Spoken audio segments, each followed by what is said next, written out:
News is a presentation of NBC News. More Americans watch NBC News than any other news organization in the world. It was a comeback for the ages. Bryant to Shaq. Shaq and the Lakers roared into the NBA Finals. Now they'll face Larry Bird's Pacers as Reggie Miller and Indiana make their first ever Finals appearance. Game 1 of the NBA Finals. Tonight, 9 Eastern, 6 Pacific, NBC. Colin Cowherd, only on Northwest News Channel 8. Today, News Channel 8 brings you a better way to beat the traffic with exclusive live reports from the ODOT Traffic Center. Weekdays at sunrise on News Channel 8, where the news comes first. Sponsored by DC Wireless. Dear Albertsons, what's all the excitement about in your stores these days? Right now, during our buy one, get one free sale, when you buy any of the great items on sale at our great everyday low price, you'll get another one absolutely free. So hurry in and join the excitement during our incredible buy one, get one free sale. Free, as in no charge, zip, zilch, nada, zero. In other words, free. Albertsons, whew, it's your store. Hey, are you into high-tech? Yes. I got a lot of dreams, yeah. What kind of high-tech stuff would you like to have? High-definition TV. Probably get a laptop. A Dreamcast for Dad. What about for you? Web TV. I want a digital camera. Palm Pilots, you bet. I'm pretty excited about a DVD player. A cell phone that I can also do email with. I'd love to have an MP3 player. You can download your favorite music and songs right off the internet. So what do you think of a store with all that high-tech stuff at low prices? Sounds like a fun store. We might just go there to hang out. The latest in high-tech. It's all part of the fun at Best Buy. Once I was lost, and I stopped and asked for directions. Now that's bold. Nothing brings out the bold like Bullseye. Bold taste, great barbecue. Bullseye. Exceptional performance and the extraordinary Saltimbanco are now presented by Lincoln. You can win tickets to see Saltimbanco, the amazing production from Cirque du Soleil. Just log on to kgw.com and enter the password Acrobat to enter the Lincoln LS sweepstakes. One lucky person will win a grand prize trip for 2 to see Dre Leon, the latest creation from Cirque du Soleil. Promotional consideration by Azumano Travel. Your chance to win is on kgw.com.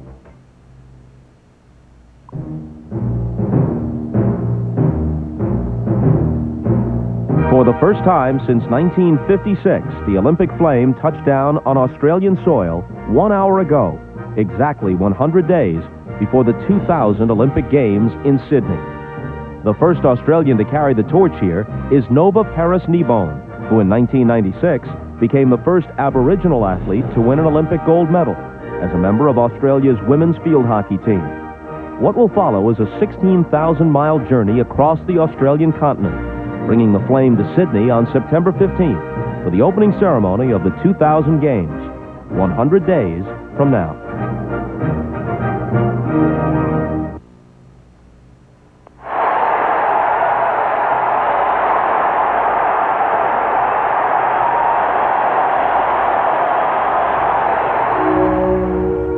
If you created the perfect basketball fable, it might begin in a small town in Indiana, where kids grow up with a ball in one hand, a basket out back, and dreams of glory in their heads.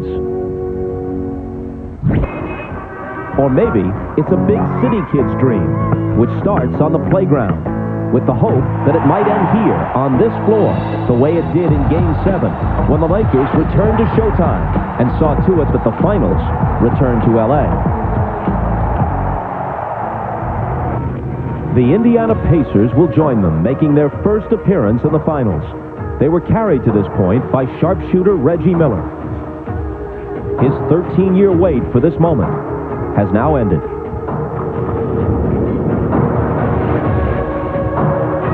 He's heard all about it from his coach, a 5-time performer on the league's ultimate stage. In the 1980s, Larry Bird's battles with the Lakers and Magic Johnson reached epic proportions. Now, in his final turn on the bench, he wants one more ring for all of Indiana. It's June in the NBA. For the Pacers, a date long overdue. For the Lakers, it's the way it was supposed to be all year. The NBA championship begins tonight. Hoosiers versus Hollywood. Game 1. next.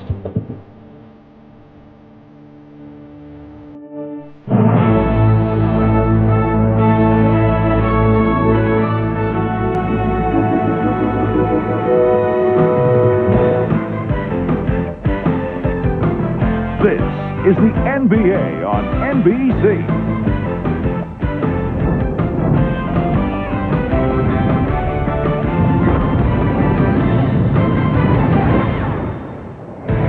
Tonight, Game 1, the Indiana Pacers versus the Los Angeles Lakers.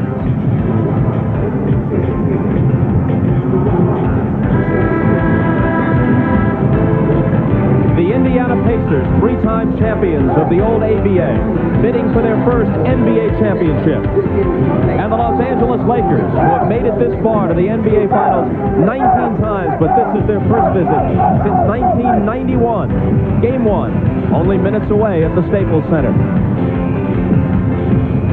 Hello, everybody. With Doug Collins, I'm Bob Costas. Now, we wish we could start with an original point, but any game involving the Los Angeles Lakers against any opponent sees the conversation begin with Shaquille O'Neal. The Lakers are favored to win the NBA title this year and to win this series, obviously, because of the presence of their near-unanimous MVP. Bob, when you prepare to play the Lakers, everything centers around Shaquille O'Neal. How are you going to defend him? How are you going to slow him down? The Sacramento Kings in the first round did a nice job swarming him. You see 4 defenders back in the paint. They slowed down Shaquille, forced it to a 5-game series. Then the Portland Trailblazers were terrific defensively. They were in his lap, stripping the ball loose, causing him all kinds of problems. When he gets the ball quickly and goes to the basket, you cannot defend him. He's unstoppable. He's the most dominant player in the game. And why is it important to slow down Shaquille O'Neal? Because he's the barometer of this team's success. When he scores, look how well his team plays. When he struggles, his team struggles. With that said, also there is Kobe Bryant. Now, Kobe has been sensational throughout the playoffs, but more importantly, first team all defense. Now, he's going to be playing 4 different Pacers, but everybody's going to be waiting for that glamour matchup, Kobe versus Reggie. Bob? It isn't just the matchup with Kobe Bryant that Reggie Miller's been looking forward to. He's been looking forward to this chance his entire career. This is my first time here, and it took me 12 years to get here. The adage we're taking is we're here, we might as well go ahead and win it, and I'm going to do everything I damn near can to win this series, and I'm going to do whatever it takes. So if there's hurt feelings on either side, on my team as well as theirs, at this point in my career and how I feel, I don't care, because I just want to get the job done. Reggie Miller loves the bright lights. He loves center stage. Well, here he is in the NBA Finals, and this is when he's at his best. He dons his Superman T-shirt and promptly shoots down the Milwaukee Bucks. They move forward to the Philadelphia 76ers, and it's his turn now to eliminate the 76ers. Moving forward now to the New York Knicks. He goes into Madison Square Garden, 17 points in the deciding Game 6 in the 4th quarter to shoot down New York. And look at what Reggie has done in these playoffs. The bigger the game, the better he is, and he loves it on the road. He loves going into a city, being the villain, and Bobby would nothing like to do better than come in here, his hometown of Los Angeles, and shoot down these Los Angeles Lakers. You know, he told us yesterday, I realize they don't hate me here like they do in some of the Eastern Conference cities where we have a rivalry. It's not like it is in New York, but just give me a game or two. Just wait. They'll hate me here soon enough. As for the coaches, each is a veteran of the NBA Finals in his own fashion. Here's what they have to say. We just can't be happy about playing in the finals. We got to go out and prove everybody wrong that we are a good team. We're capable of winning. They don't remember who came in second usually. They forget about that. So this is really the important aspect of this thing. We got here this far. Let's make it work. Hannah Storm and the Showtime crew are standing by, and after that, the tip-off for Game 1 of the NBA Finals.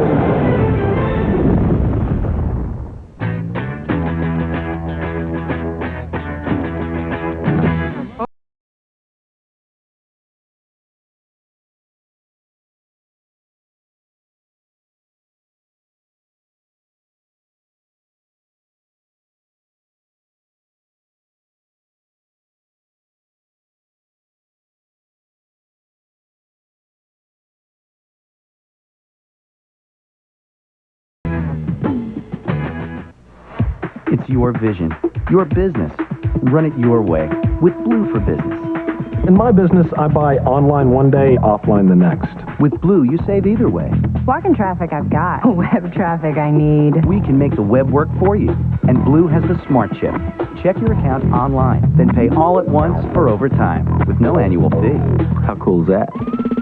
Run your business your way with Blue for Business, new from American Express. And we need your signature here and here. Here. Yeah, and again here. Congratulations. And your first home. Every year, millions of people who dream of owning a home find their dreams can come true. Thank you. Call the Fannie Mae Foundation for a free guide to help put you on the path to home ownership and for a list of lenders and credit counselors. You guys go ahead. I'll make the call. Ow! Oh, come on, brother. Don't down zero. Call collect with 1-800-CALL-ATT. What was that? Brother, you better save yourself. You can save big bucks with 1-800-CALL-ATT for collect calls. It's the same low rate every minute, everywhere. Now, come on, down, Allison. Help me, please. 1-800-CALL-ATT. Dial 1-800-CALL-ATT for collect calls. That was close. I'll go in the woods.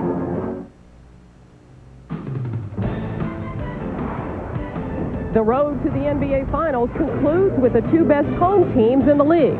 And the team that has won Game 1 has gone on to win 7 of the last 8 NBA titles. Hi, everybody. Hannah Storm and our NBA Showtime perch here at the Staples Center, along with Isaiah Thomas and Bill Walton, and Peter Vesey will join us shortly from courtside. Well, Bill, the question everyone wants to know is, how are the Pacers going to slow down the league MVP? I know you talked to Larry Bird a few minutes ago. And Hannah, Larry said it was just like when he was a player for the Celtics in the 80s, when Larry and the Celtics had to go through Kareem. Right now, it's Shaq. And to be successful against Shaq, you got to limit his position and his options. On the offensive end, the Indiana Pacers, they've got to get physical and keep Shaq away from the basket. They've got to swarm and collapse on him. When Shaq's playing defense, you have to attack him, occupy him on the ball. Don't let him be a shot blocker out there. Now, the Indiana Pacers, I talked to them, and to a man, they are not just happy to be here. They are a very, very confident team. They think they can win this whole thing. Although Larry Bird did say he'd rather be playing tonight. And their chances are probably better with him on the court. Isaiah, what do you look for tonight? Well, I look for the Pacers using Rick Smits and Mark Jackson in a lot of high pick and roll. The Lakers will invert their defense, meaning AC Green will guard Rick Smits. You'll watch Mark Jackson come off the high pick and roll. Rick Smits will have as much as he can eat from the foul line tonight because he can make that shot. Shaq will be underneath. Rick Smits will be guarded by a smaller AC Green, 7'4", shooting over 6'8". I think the Pacers are the smartest team playing in basketball right now, and if they can keep games close, I think they'll win because of their intellectual capacity. You think they'll win the series? I like the Pacers in 6. Wow. Wait a minute. You sound like a man who wants to coach the Indiana Pacers. You want the Pacers, but you think the Pacers are going to win. You're wearing Laker colors. You got a purple shirt on and a yellow tie. What's going on here? And Bill, of course, neutral as always. I can't comment. He'll win. On that note, let's go down to the court where Peter Vesey is standing by. And Peter, what's going on down there moments before the game? Well, as Bill Walton said, the Pacers are feeling very confident right now. I asked them, why is that possible? They said, because all the pressure is on the Lakers. They're the ones that are favored. I asked Derek McKee, I said, why do you think that you can beat these guys? Why aren't you intimidated? He says, well, we'd be in awe of these guys if they had Kareem Abdul-Jabbar, James Worthy, and Magic Johnson out there. But hey, we can play with these guys.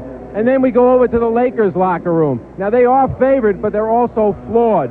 A Laker official told me today that he thought they lost their edge a couple months ago, and that was reinforced when Shaquille O'Neal the other day wrote that he thought the Lakers had won the finals by beating Portland.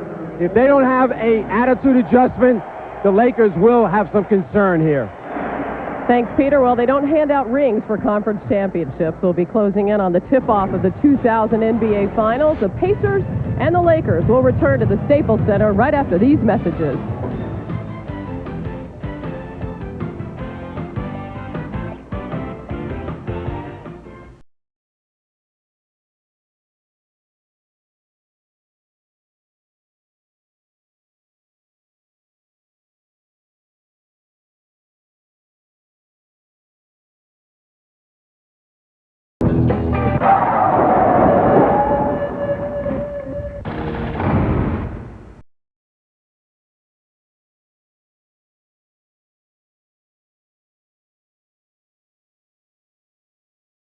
Take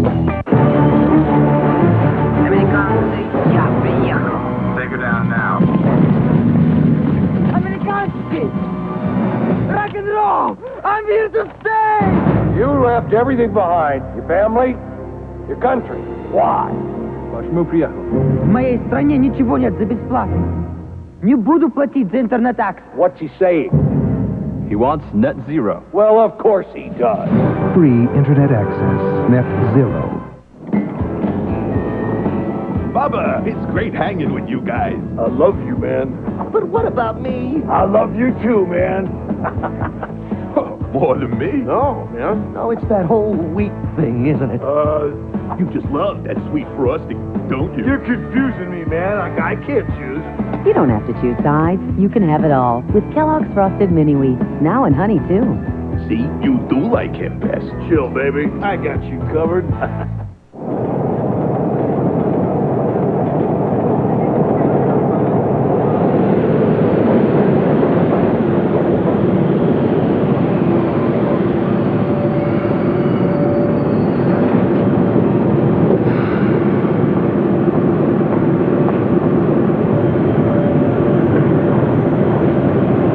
Big Soft Twin, dual lubricating strips, pivoting head, soft feel grip. It's all you need for a great shave. The NBA on NBC is brought to you by Killian's Irish Red, which reminds you one look says a lot. By Nissan. Driven. By Net Zero, defenders of the free world. Free internet access forever. Call 1-800-DEFENDER. And by the new Big Soft Win. It's all you need for a great shave.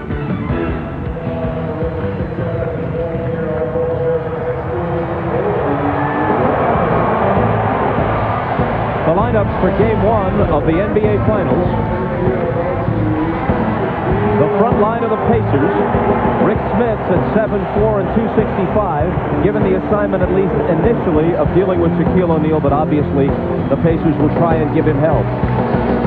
Reggie Miller, the all-time leader in three-pointers made in regular season and playoff history in the NBA, and Mark Jackson, a 13-year veteran. As is Miller, finally making a trip to the NBA Finals. Larry Bird, the NBA's Coach of the Year, his first season in 1998 with the Pacers, has them in the Finals, and this his third and last season.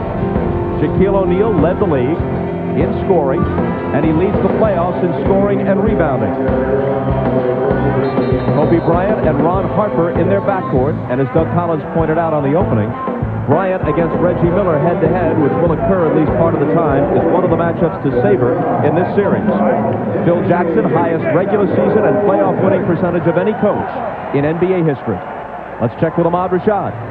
All right, thanks, Bob. I talked to Ron Harper before the game. He said that last series did wonders for them, and not only tested them as a team, but having to play every couple of days gave them a chance to really get into a rhythm as a team, which is important going into the finals. Shaquille O'Neal told me he's focused, intense, ready to let his play do his talking, and Kobe Bryant is the most excited person in this entire deal and said he spent his life watching the finals. Now it's his turn to play in them. For more on the Indiana Pacers, let's go down to Jim Gray. All right, thank you very much, Ahmad. Well, many of the Indiana Pacers were very late in their arrival at the game today. In fact, their entire second bus didn't get here until an hour and 5 minutes before the game. They were stuck on the 10 freeway. Many of them, including Larry Bird, Dale Davis, Jalen Rose, Travis Best, and in the background, Mark Jackson, were on that bus. They were unable to get their normal routine. Instead, they were anxious, cramped up on a bus. Jalen Rose said he thought that the bus driver had to be a Laker fan, and in fact, many of them felt that they should have had a police escort, and they're very concerned about how effective they will be at the beginning of the game. On another situation, Larry Bird says, we know we can beat this team, however, our confidence isn't always there. It comes and goes. Tonight will set the tone for the entire series. Bob? Jim, thank you. The officials are Danny Crawford, Dak Nees, and Terry Durham. Bob, I think the thing to watch here earlier, what are the matchups going to be? Reggie Miller told us yesterday that he was going to guard Kobe Bryant, but let's see how the Lakers match up against the Pacers. LA puts it in the hands of Ron Harper. Glenn Rice for three. Left all alone on the game's first possession. He's the best three-point shooter over the course of the season that the Lakers have, but he couldn't hit that one. Now, Indiana loves to establish Rick Smits early. Let's see if they go to him in the post against Shaquille. Miller runs off the screen. Harper is on him. Here is Smits with the jump hook. That's an air ball into the hands of A.C. Green.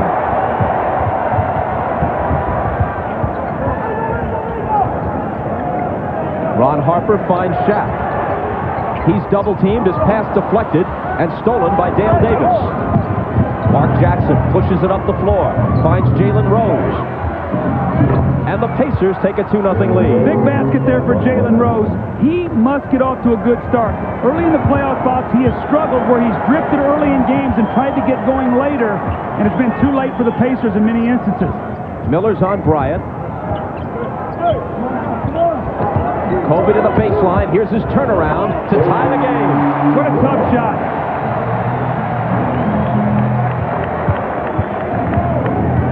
Bryant is guarding Mark Jackson, at least at the outset. Rose comes off the pick for the jumper, and O'Neal claims the rebound.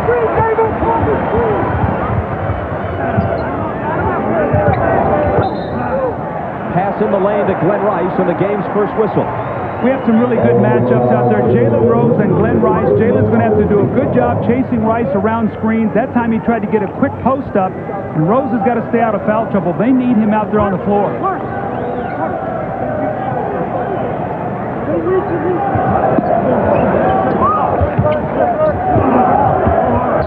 Here's Bryant, and now Harper looking for Shaq, who takes it in deep, and you can't stop that. Well, if you're going to let him get it that deep, you cannot let him foul, get the basket and the foul. Little interchange underneath the basket, and the Pacers got confused. Now watch this. Shaq steps over, and Dale Davis allows him to get right in front of him. And we talked about when he gets it that deep, you can't get into the double team. Shaq finishes it, and he gets the foul.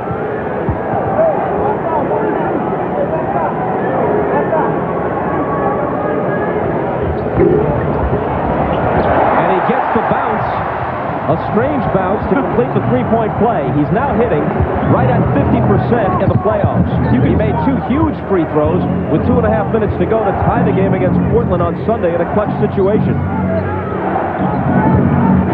Reggie Miller on the move, misses off the glass, but Dale Davis is there to follow.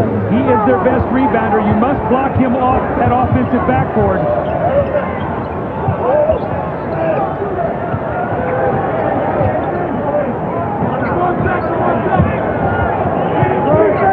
Kobe Bryant. They're looking for O'Neal. Harper has it knocked away into the hands of A.C. Green, whose jumper is off. The rebound squirts out of bounds, and they award the ball to Indiana. Dale Davis very fortunate there that he did not get an over-the-back foul. Knocked that ball loose, and the Pacers get it. But, Bob, I think if there's one thing you have to really watch, the Pacers are not a good rebounding team. The Lakers an excellent offensive rebounding team.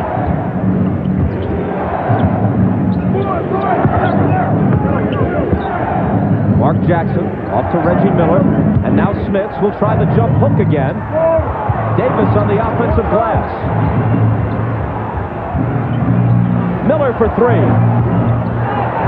It rattles out, and the rebound is poked out, touched last by Dale Davis. You were talking about pace of rebounding. Davis is averaging 12 a game in the playoffs, but their next highest rebounder, Jalen Rose, is only around 4. Davis doesn't have much help. Smits is 7-4, but he's not a good rebounder. That's why you've got a team rebound. All 5 guys on the floor have got to go to the board. You can't leak out looking for the fast break.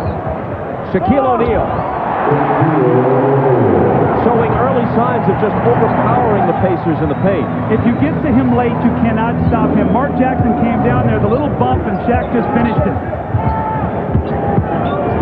Mark Jackson around Bryant, and Kobe fouled him. So much of Shaq's effectiveness is where he catches the ball. The quick spin move, he gets deep in the lane. Mark Jackson a little slow getting down there, and then he just punishes him with that elbow. He steps through. So if you're going to come down double team, you got to get there quickly and force him to pass that ball out.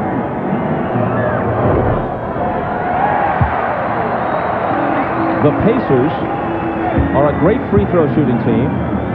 One of the best all-round shooting teams in the league. Any way you break it down, 2-point field goal percentage. They've got a slew of guys who can hit the 3. Jackson makes 1 of 2. They've started just 2 of 7 from the floor in this game. I think if the Pacers are going to win, there's 2 areas they have to win. They have to win the battle of the free throw line, and more importantly, they have to win the battle of that 3-point line decisively. Shaquille O'Neal way out high. Harper. It's very difficult for Rick Smits to play any kind of screen roll action. When he has to show out, he's normally a half step late. The Lakers know that, and they're going to that. Miller into Smits. Another try. He's 0 for 3 with that same move, but he can get it off against O'Neal. Oh, he's had great shots. He's just got to finish. AC Green. And the NBA's Iron Man, who last missed a game in November of 1986, hits that one to give them a 6-point lead. I think he's happy not to see Rasheed Wallace, Chris Webber, and all the forwards from Phoenix. Now it's the jumper for Smits, and that works better than the hook. He has got to continue to shoot the basketball. They've got to keep Shaquille busy. They can't let him just stay back there in the paint and roam on the defensive end. Bird knows that. That's why he's already got 4 shots at the basket.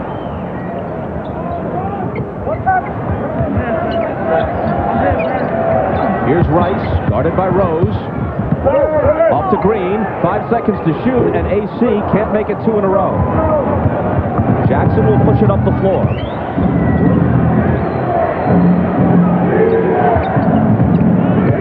Dale Davis. His turnaround jumper rattles out. That's really not his game. He can get it off against AC Green, but that's really not part of his repertoire. Here's Harper to the left hand on the run. Count the basket and bring it to the line. Ron Harper has been terrific in the playoffs, and more importantly, the deeper we're getting into the playoffs, the better he is playing. Against Portland, he was terrific. Ron Harper not known now for his quick forays to the basket. A little off-the-leg runner with his left hand, the foul, an opportunity for a 3-point play. But Ron Harper, Bob, I thought was a real key in that Portland series. Big baskets, the things he did. And remember in that Game 7, he had a couple shots early. I thought really settled his team down, gave them some confidence. Kobe Bryant says of Harper, he knows where to hide in the offense and sneak some of those open shots. Smits from the head of the key. He has that kind of range, and now, after missing his first 3, he's hit 2 straight. We've said over and over in the playoffs, the team that can cause Shaq some problems are a team that has a big man that can step out and shoot. Well, Rick Smits and Sam Perkins can both do that.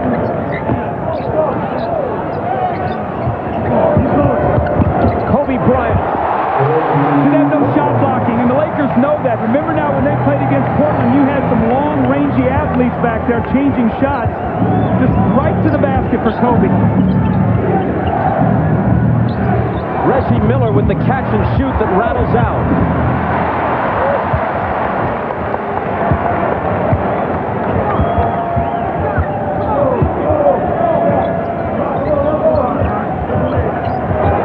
O'Neal forces up a jumper, bad shot, into the hands of Davis.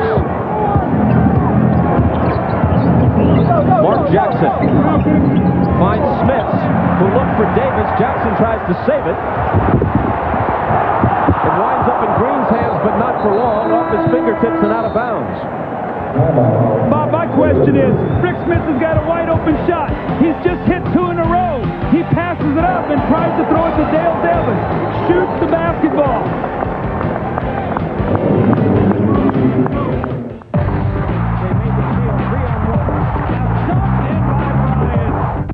You want to take a break? Yeah, I'm burning up. So, are you having as good a time as I am? Oh, do you want to go somewhere more quiet?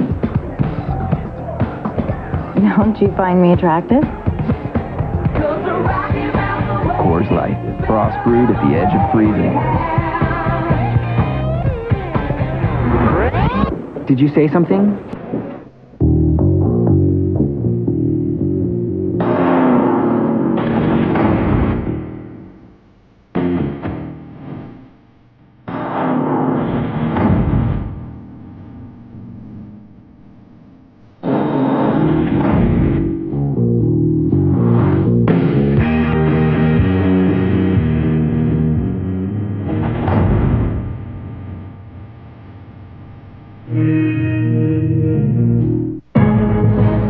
Tired of the same old Earth? We're taking enemy fire!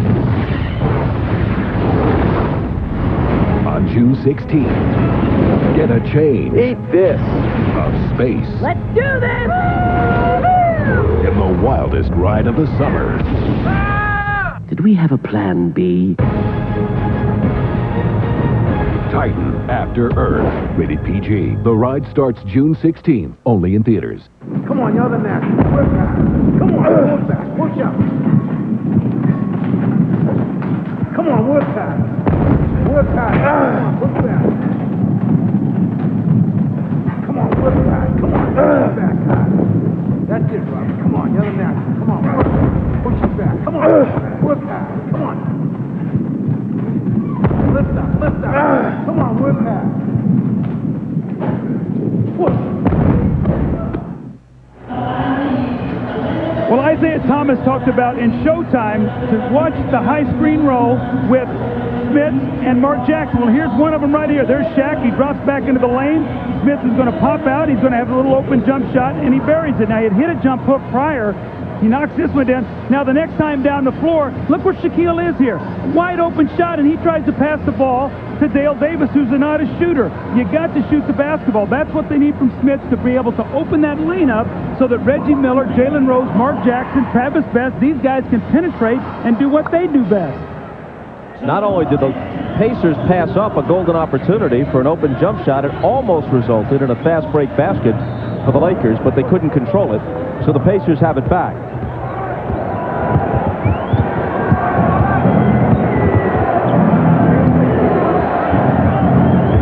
Harper on Miller, as he has been from the outset, and a whistle away from the ball.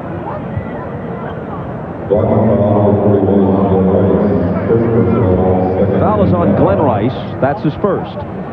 Mark Jackson was trying to free Jalen Rose so he could post up there in the lane, and Rice just sort of ran through the pick, didn't try to avert it.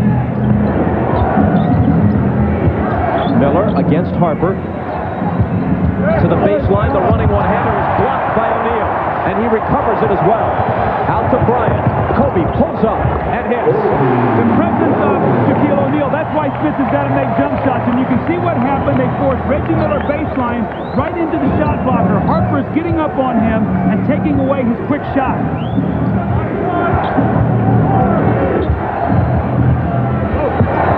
Smits from Jackson gives it back to him. 5 seconds to shoot, and Jackson will, and he hits the three. That's a big shot now because Indiana, it's important for them to stay close in the first quarter. Bird told us yesterday they want to be within 5. They feel if they do that, they got a great chance to win the game.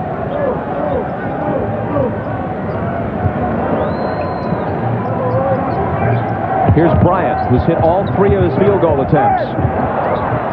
O'Neal juggles it, recovers, not only hits the basket, but as you were saying, Doug, once he's in that deep, it's almost impossible to wrap him up, and any foul only contributes to a three-point play possibility and to getting the Pacers' front line into foul trouble. Well, how about the agility of Shaquille O'Neal? It was a tough pass. He goes down and gets it, juggles it, and then finds the handle finally and finishes it. When you look at the Indiana Pacers, they're not a team that has great depth on that front line. You're talking about a Dale Davis, a Smits. You come in with Perkins. Other than that, they don't have the big bodies to be able to waste those kind of fouls. They have to be very careful with that. The foul was Smits' first. Miller has missed his first 4 field goal attempts. Here he is on the move, trying the reverse, make it 0 for 5, and Rice picks it up. Bryant tried to lob it for Shaq, and Davis swatted it down. Ron Harper's done a real nice job here early against Reggie Miller. Now remember, they go back to playing in the 7th game, or excuse me, the series in when it was Chicago and Indiana when the Eastern Conference Finals a couple years ago. So these two guys know each other very well. Harper's doing a good job on him right now.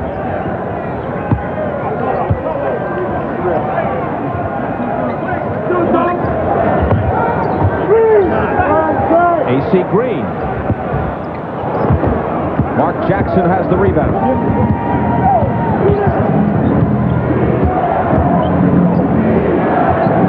Reggie against Kobe. Falling. He flings it out to Jackson. Now Jalen Rose. Jackson. Back to Smits. Mark Jackson on the offensive glass.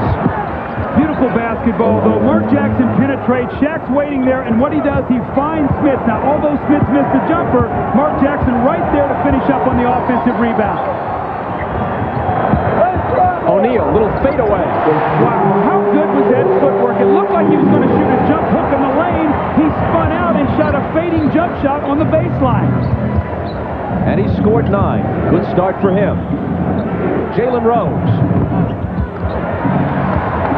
Shaq has the rebound, and here comes Kobe Bryant. Stutter stepping, spinning.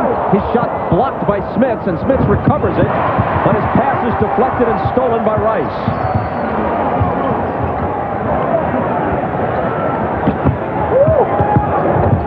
Kobe! Indiana is not a team with good foot speed. Kobe knows that. The rest of the team knows that when they get a chance, they're putting the ball on the deck and going right to the basket. No shot blocking. The rim is open. Reggie Miller still hasn't hit one. He's 0 for 6.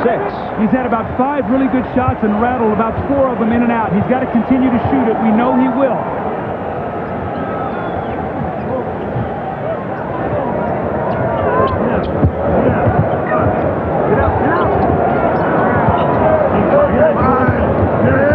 Bryant, Smits out on him on a switch. Here's Shaq for the jumper from the baseline that beats the shot clock and establishes a 12-point lead at 26-14.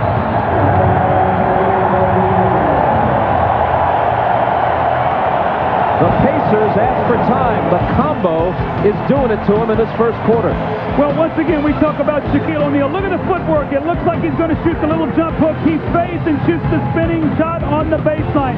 Then Kobe Bryant comes back. Watch this quick first step. Mark Jackson gets beat. No help as Smits is slow getting there. Kobe with the powerful finish.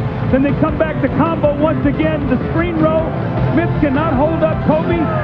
Shaq rolls out and hits the jumper at the end of the shot clock. The Lakers are off to a great start. They lead by 12.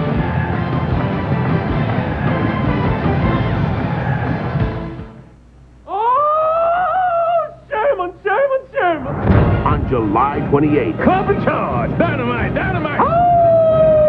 Eddie Murphy is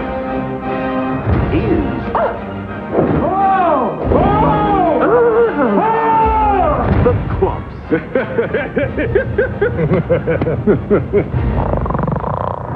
Nutty Professor 2, The Clumps. This film is not yet rated. Starts Friday, July 28th.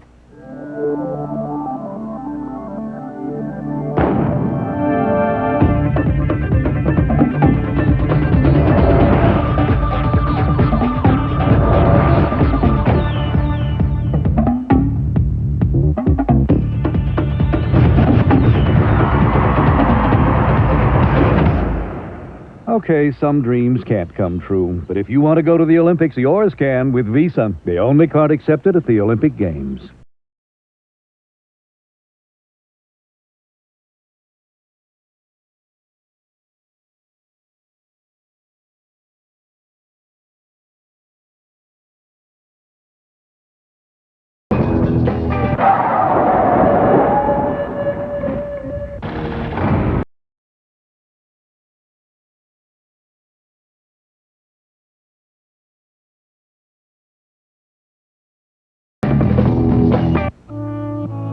I've got a client, a single woman who's 59 years old. She'd planned to retire at 62. I figured out that with a combination of annuities, she could do it 3 years sooner. To give somebody an extra 3 years of freedom to do whatever they want, that's a great feeling. You're in good hands with Allstate. Mine. Columbo, Kojak, Magnum PI, and now the adventure begins. The Michael Richards Show, coming this fall to NBC. Shaquille O'Neal and Kobe Bryant have 19 of the Lakers' 26 points. Late in the fourth quarter of their miraculous comeback in Game 7 on Sunday against Portland, the two hooked up for one of the most memorable plays in Laker history. I was telling him all night, drop it off, drop it off. So that play, he was coming to the lane after he crossed Scotty up and we caught eye contact, and he just threw it up where I live at. I felt like we put our stamp and we made our mark in the league. Because other players around the league are watching. And they saw what took place. They know me and Shaq have a connection, and I think the thing that people feared the most has occurred. And Shaq and I are both on the same page.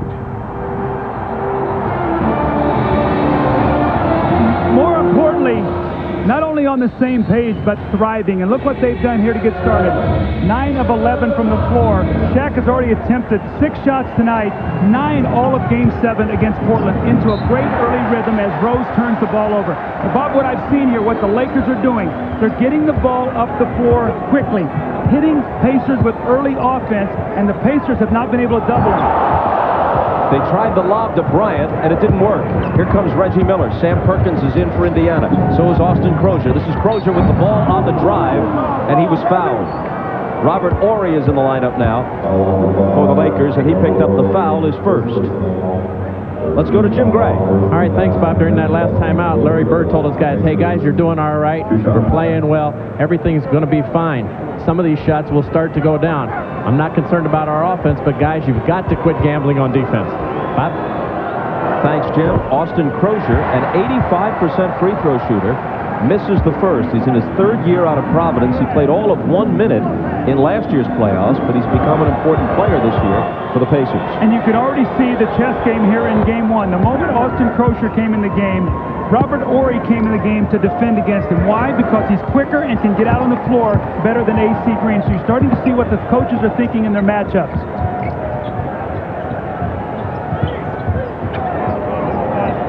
Ron Harper in deep to O'Neal. Harper's 4th assist. He's chipped in with 5 points as well. Well, we talked about it in our open. When he gets the ball that deep, it's too late. He will punish you. He's the most dominant player in the game, off to a terrific start. He's got 13. His team leads by 13. And a whistle on the shot by Jalen Rose, and it's going against the Pacers. Austin Crozier with his first. Now look where Shaquille O'Neal is going to be right here. When he gets that ball in the painted area, you have no chance to defend him. More importantly, you can't get back and help. Sam Perkins has no chance. He's overpowered down on that low block. O'Neal's turnaround. Well, if he's going to hit that, in addition to overpowering you inside, you might as well wave the white flag of surrender.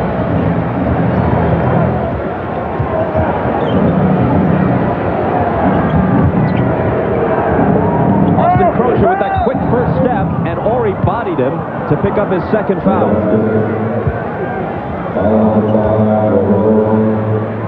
The Lakers have come out and they said, you know what, we're going to go in, we're going to test to see what they're going to do defensively. We've seen a lot of single coverage, but more importantly, Shaquille is getting great position and he's getting the ball in great rhythm.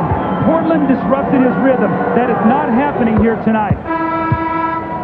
Folks, you can log on to NBA.com to follow tonight's Lakers-Pacers game with Sync TV, the ultimate online companion to each NBA Finals television broadcast.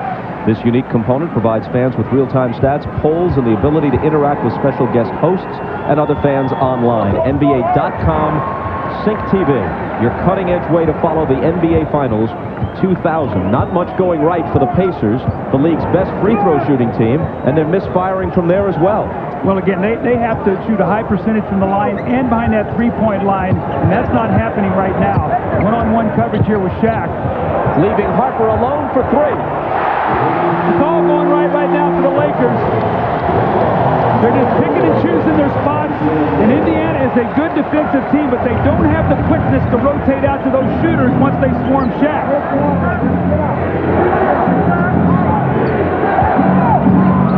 Mark Jackson backing in, slipping Bryant and scoring.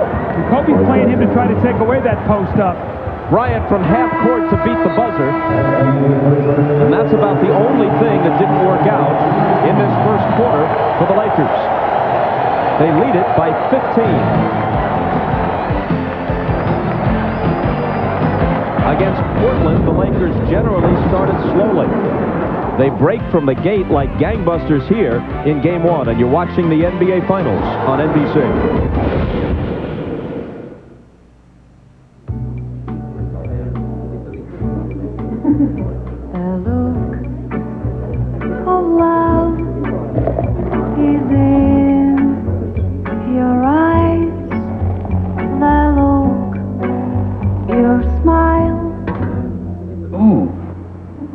Watch the glass. She was. Bolder, richer, creamier. Killian's Irish Red. One look says a lot. A force nature had never unleashed. A report here of something we've never seen before. This is a real bad one, right in our path. A disaster history had never witnessed. It's being called the most powerful storm ever. A fury the world had never known. George Clooney, Mark Wahlberg, in a Wolfgang Peterson film, The Perfect Storm, rated PG-13, starts June 30th.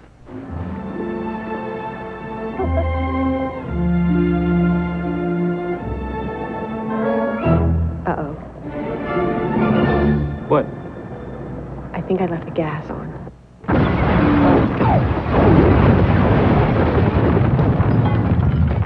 I'll turn it off. Wireless e-business.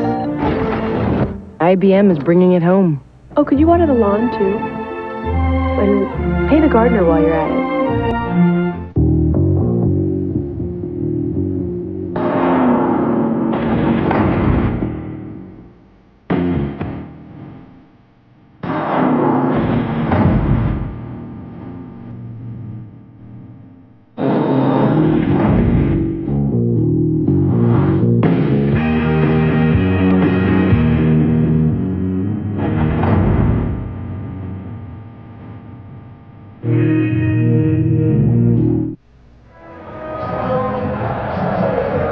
Reggie Miller has gotten off to a slow start tonight. It's been a combination of good Laker defense and also some tough luck on his shots. But what they're doing is they're crowding him. Harper sending him baseline, forcing him into a tough shot or a shot blocker here once again, taking him away from that catch and shoot. Now this is a great look by Reggie. Boom, and it rattles in and out. Those are the shots that Bird has talked about. Those will fall. But Reggie 0 for 6, combination of good defense and some tough luck on some shots. If you think for a second, and I know you don't, Coach, that he's going to be daunted by this, you don't build a reputation as one of the great clutch shooters of all time in this league, and then have your confidence shaken by missing a half dozen of them in one quarter. He will continue to fire. Couldn't agree with you more. When we talked to him yesterday, he said that. He said, I'm in the NBA Finals. I'm going to go down shooting. If we're going to lose, I'm going to shoot the basketball. Now you've got Kobe matched up against Reggie here as we start the second quarter. Because Travis Best is in to run the point, replacing Mark Jackson, and Derek Fisher is guarding him, and Best gives them instant offense. He's just a little guy, only 5'11", but he's very adept at doing what you just saw him do. When confronted by a bigger defender, in this case the biggest Shaq, he can lob his shot high, and he's accurate with it. O'Neal out of the double to Rice. He's guarded by the veteran Derek McKee. Shaq finds Fox around the perimeter to Fisher, and Derek Fisher has his shot come out for him, and McKee takes the rebound.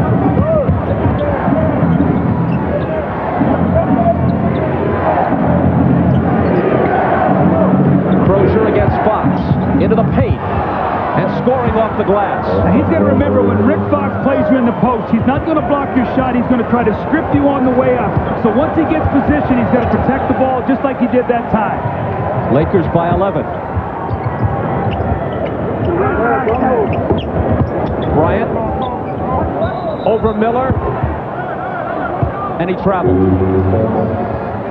Travis Best is in the game right now to do a couple things. First of all, to try to slow the ball coming up the floor, and secondly, to try to increase the tempo of the game, get some easy baskets. He's quick, he's strong, and as you said, Bob, he loves that little floater in the lane. In the first quarter, Indy, the best shooting team all around in the league, 7 for 20. Lakers, 15 for 22. Sam Perkins misses the three, but Crozier is there. Very versatile player, Crozier. He has outside range on his jumper, quick first step, and after putting on 20 pounds lifting weights in the offseason, he's rugged enough to do some dirty work inside. Well, one of the reasons they traded Antonio Davis was they felt like Sam Perkins needed to play about 20 minutes, and they needed to get Crozier on the floor for things just like that.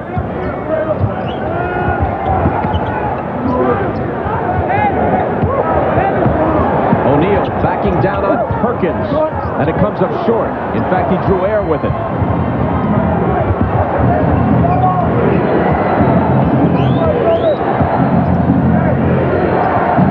Sam Perkins driving on Shaq, and it looks like O'Neal fouled him. That'll be his first.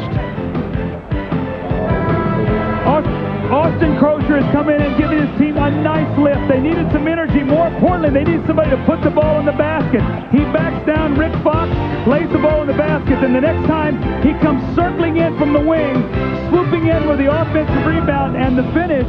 The Pacers now are within 9. Chris Mullin likes it. And you're watching the NBA playoffs on NBC. The excitement has just begun. Game 2, Friday, 9 Eastern, 6 Pacific. I refuse to lose, to be average, to fail. I refuse to die, to be afraid. I refuse to be taken. I refuse. Agent located. Mission accomplished raves the Los Angeles Times, Entertainment Weekly, and USA Today. Tom Cruise delivers his sexiest and most intense performance. Mission Impossible 2, rated PG-13, now playing everywhere. It's a rare occurrence you won't want to miss, where everything is on sale during the Chrysler June 2000 sale. Now, in June, you can get the biggest cash allowances of the year on Chrysler minivans. $2,000 on Chrysler Town & Country, $1,500 on Voyager, and get up to $1,500 on select new Chrysler cars. Or get great lease rates, the Chrysler June 2000 sale. You've never seen a June like this before, and you won't see a June like this again.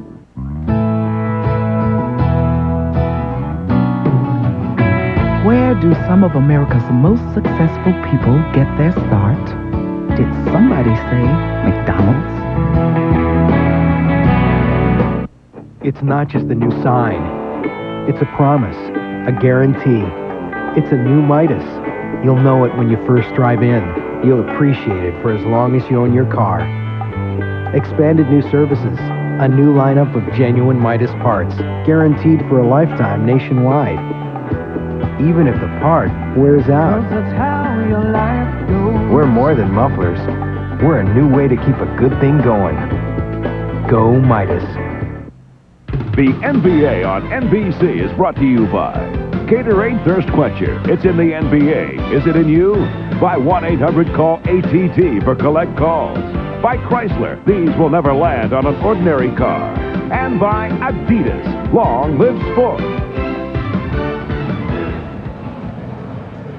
After trailing by 17, the Pacers have scored 8 unanswered points. Here's Austin Crozier backing in on Fox, knocking him backwards and scoring. And now let's listen to the audio from Larry Bird during the last timeout. Fox now, he tries to flop every time, okay? So if you feel a little contact, go away from him. Play, gang. Here we go, Sammy! You know, when we spoke to Reggie Miller yesterday, I asked him about Larry Bird. I said, have you seen a difference as he's prepared for the Lakers? He said, you bet. He has seen that Lakers across that jersey, and it brings back all kind of memories. He's more animated than I've seen him in about 3 years, and this is where they really need his championship experience as they try to claw back after a slow start. Sam Perkins will be 39 in a week, says this will be his last season, hits the first one as we check with him on. All right, thanks, Bob. During that last time out, the Lakers had a discussion about their defense. Shaq asked him, the coach, should they rotate? And Coach Phil Jackson said, no, just show and go back and recover. So they were really getting out of their offense and not moving the ball, and they got to really get down on the offensive rebounding. Bob? Here's Fisher on the drive, and he manages to hit it despite Crozier taking a last-second swipe at it. That's a great matchup. Travis Best and Derek Fisher's two very strong, quick, left-handed guards. That basket stopped the 10-0 Indiana run. Miller knocked back in his face by Ori. Reggie still can't get on track. Kobe Bryant. And Best claims the rebound. Reggie needs a layup for a couple free throws. Let's see if he can get to the line. Crozier for 3, way off. Miller trying for the save, but it's into the hands of Ori. Rick Fox in transition. Misses the pull-up. Pacers Pacers just trying to weather the storm here, and they've come back from 17 down to make it a bit more reasonable. The Lakers are advancing the ball so quickly, they're getting high percentage shots most every time. Best from behind the screen set by Perkins. It's a two-point basket. Now, the Pacers have two different personalities. Mark Jackson's a quarterback, comes in, runs a team. Then Travis Best looks to score, looks to push the ball. We're seeing that right now here as they've made the offensive substitution. O'Neal backing in on Perkins. McKee there with the help, but it's not enough. I'm shocked that they allowed Shaq to take two dribbles, turn, and lay that ball in the basket.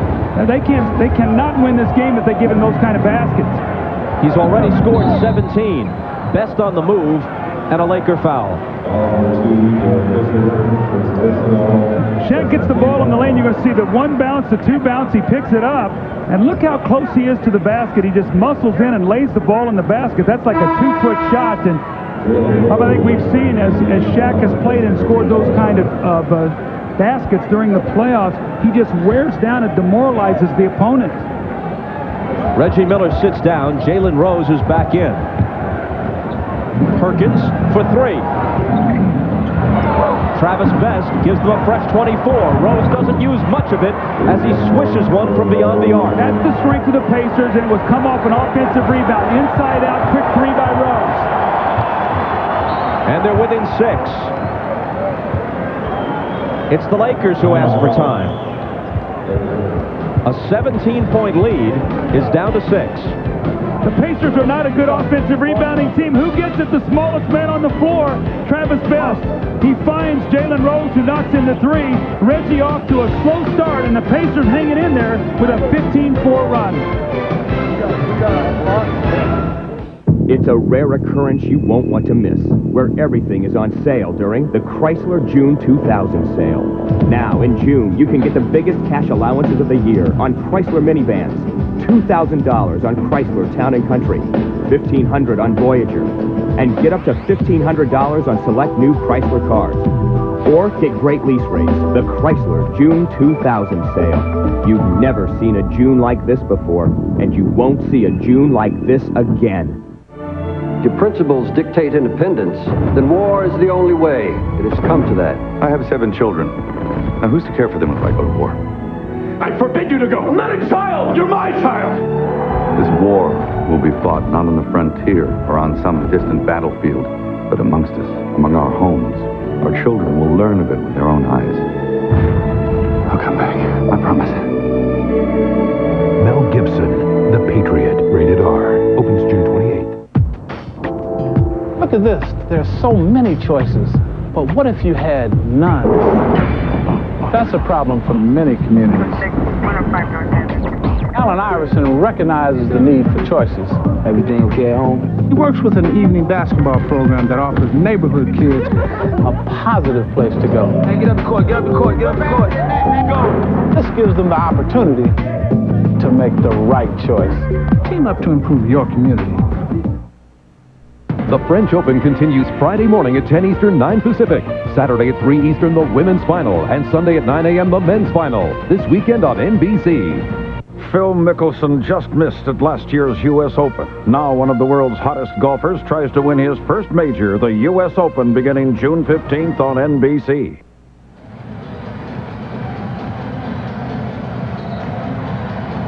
Phil Jackson has won 6 titles as an NBA coach, has another ring as a player with the Knicks. Only Red Auerbach has more NBA coaching titles than Jackson's 6.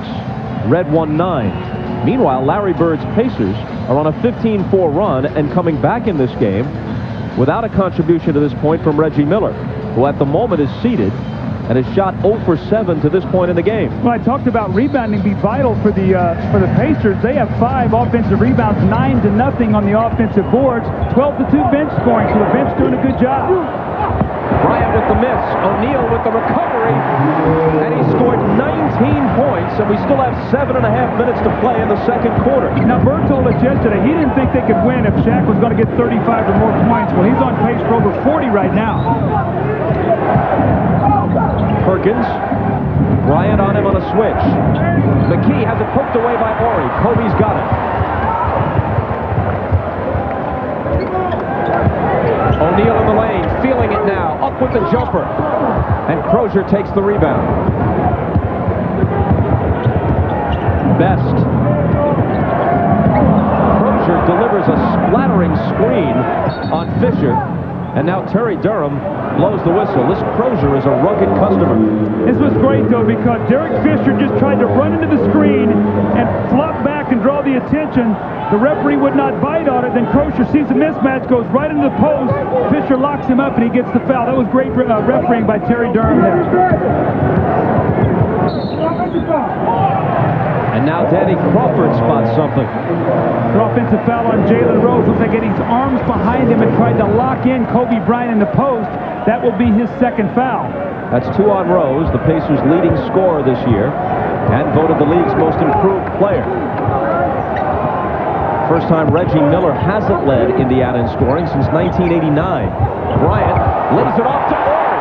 The dribble penetration and the quickness of Kobe Bryant is really causing problems for the Pacer perimeter guys. When he gets in there, the back line steps up, he lays it off, and it's a layup for a dunk.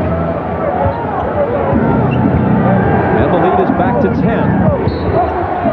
As Best makes his move, there's another offensive foul on the Pacers. And it's Crozier's second. When you break down the defense and get it in the painted area, the back line has to step up, and when they do, Morey rolls right to the basket and finishes it off. Fox from Fisher. That was a beauty. Right now, their offense is totally in sync, and you know what? When you only play a team twice, east-west like these guys do, I think the Pacers are struggling to the rhythm right now of this triangle offense. They're going to figure out the trigger points. These teams split their 2 meetings during the year, each one at home, and right now on their home floor, the Lakers, after this basket by Fox, are back in front by 12. You're watching the NBA playoffs on NBC. In all of us, there is the genetic code for mutation. Now, a change is coming. Magneto believes that a war is brewing between mutants and the rest of humanity. Those we fear will be all that can save us. He could wipe out everyone in New York City.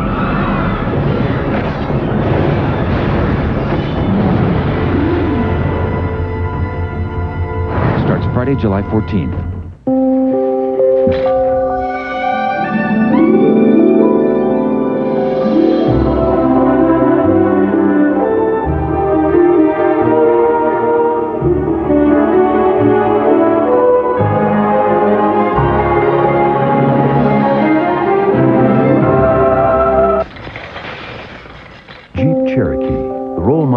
Four-wheeled vehicles great and small. Now get all this at no extra charge. Hey, beer man, one for the groom-to-be? Bachelor party, eh? Well, this is Frost Brewed Coors Light. Are you ready for that kind of commitment? Yeah. Please rise. Come on, stand up.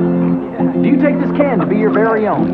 Do you promise to love, honor, and cherish every ounce of this Rocky Mountain refreshment? I do. I told myself I wasn't going to cry. If anyone here has reason why these two should not be joined together, speak now. Here, man. Oh, there you go.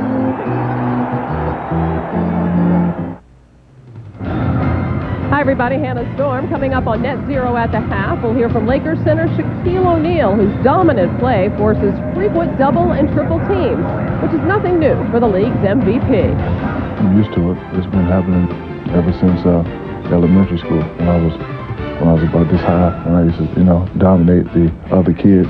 The parents used to go, "He's not 7. I want to see his birth certificate right now. He's not 7 years old."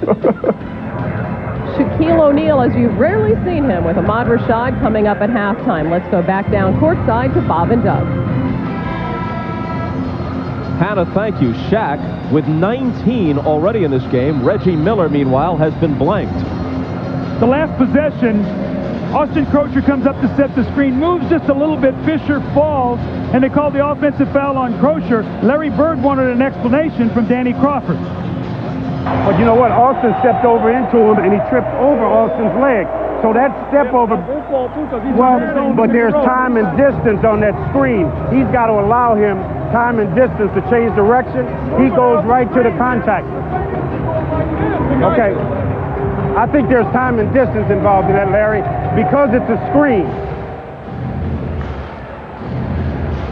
That's a tough call because you've got the guy setting the screen, and normally when a call is made like that, really the reason it happens because Travis Best didn't wait for the screen to develop. He went too early and got the foul against Crozier. Here's Travis Best, who usually plays the second and fourth quarters, while Jackson starts and plays the third quarter. Jalen Rose, nice move. Quick move there, and Robert Horry, they got caught in a switch, and Rose, way too quick for him, just blows right by him. Now the Pacers got to let their defense go to work here right now. Again, Bob, the Lakers in too great a rhythm, just passing, cutting, going wherever they want to go on the floor. O'Neal's cross-court pass finds Fox. Now he's got Horry on the baseline for the jumper that's good. Again, what happens? They got in the lane. The defense collapses, and you find the open man. That's why you have to control dribble penetration.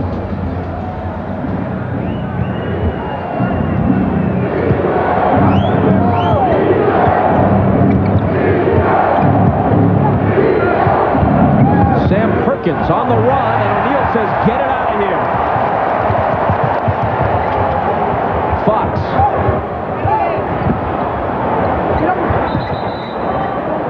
And a 3-second violation on the Lakers. A lot of people might be wondering, where is Brian Shaw? We have not seen him tonight. Well, one of the reasons is because Phil Jackson wants Derek Fisher to match up against Travis Best. He feels like that's a better matchup. So, again, we always talk about the game of chess and the chess moves that these coaches make and how it is in matchups. And that's why you're seeing Fisher instead of Shaw. Shaw has been red hot, as those of you who followed the Portland series know. Kobe caught something up around the face in the area of the mouth, it appears. Shaw has made 7 of his last 8 three-point attempts, but he hasn't gotten off the bench tonight. Little flash cut here off Sam Perkins. As Jalen Rose goes down, he inadvertently gets his arm up and cracks Kobe in the mouth. That was inadvertent contact, but nonetheless, Kobe got the worst to wear on that one. Reggie Miller's back in for the Pacers. Rose with the running one-hander that doesn't fall. And Horry takes it for the Lakers. Look how quickly they're advancing the ball. Nobody has stopped it. They got it into the scoring area in 19 seconds. Only 5 seconds off the clock. O'Neal against the smaller Perkins. Now they surround him. He gets the roll, scores the basket, comes to the line. Larry Bird cannot be happy at the rhythm that they've allowed Shaquille O'Neal to get in here early in this half. After being shackled by Portland with the swarming defense, now they get back, but look, they give him enough space where he just goes up in between basically 3 defenders. You have got to get your body chest up against him. He gets the kind roll and a 3-point play opportunity as Kobe Bryant checks out of the game, and now we finally see Brian Shaw.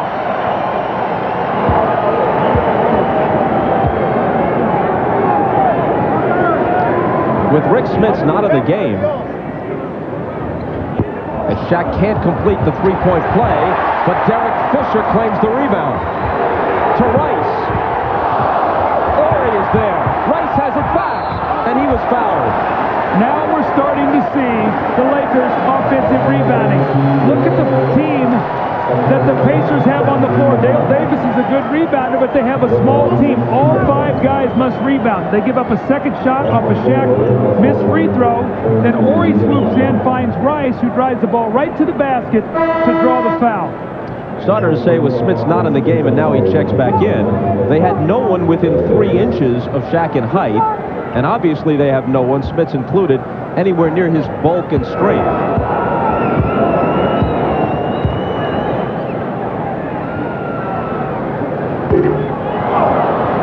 Coverage of the French Open continues this Friday at 10 Eastern, 9 a.m. Pacific.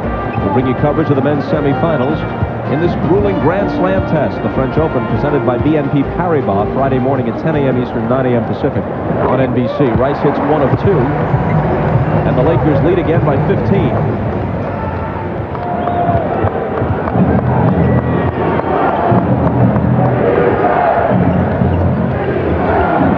Best working on Fisher. Misses badly on the run, and O'Neal takes it on the other side of the hoop.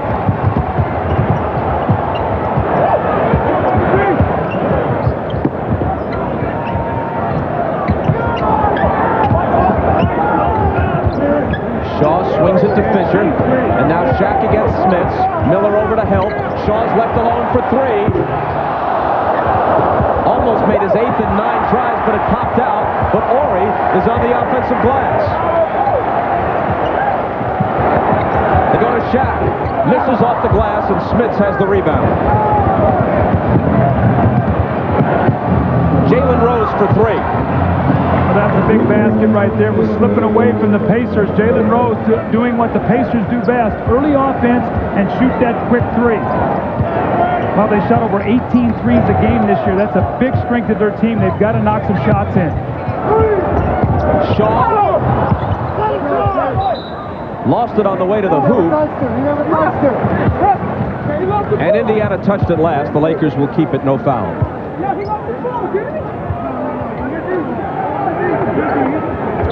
Talking about early offense, watch the shot clock. You see how quickly it takes him to get the ball up the floor. And within 5 seconds, Rose has a three. Back live, Rice on the drive and the jam.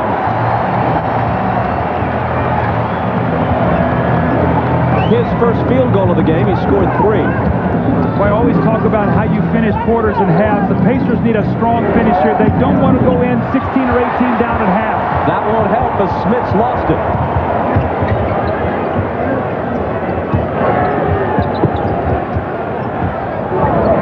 Shaw to his old Orlando teammate, O'Neal. Shaw's got it back now. Fisher for three. Inside, outside, double team, swing the ball, Fisher three. Lakers by 17, a little over 2 minutes to go here in the half. Lakers have been brilliant here to start game one. Smits, short. Taken by Shaw. The Lakers have reestablished their biggest lead, 17. Indiana had whittled the first 17-point deficit back down to 6.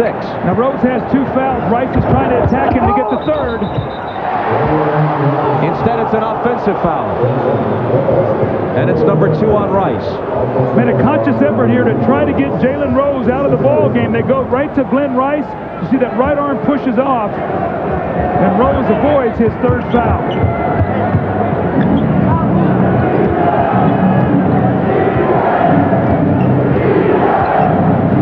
Smith screening for Rose.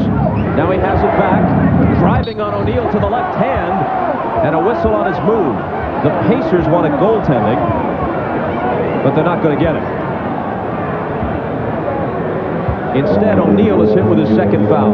When you have to go out and close out on a shooter, you've got to be able to move your feet. You see the block up top, but Shaq had his hand riding him on his hip on the way to the basket. That's why you'll get a 2-shot foul here.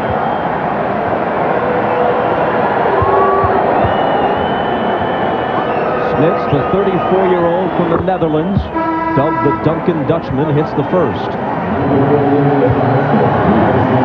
Travis Knight makes his first appearance in quite a while, replacing Shaq, who sits down with 21 points and 7 rebounds. Now, in the regular season, the 2 games, Shaq got 53 field goal attempts, about 26 and a half a game. Tonight, already 14. So he's getting his shot attempts. More importantly, the Pacers aren't putting him on the free throw line. He shot only 11 free throws in the 2 games, so they have not fouled him in the 2 games this year either.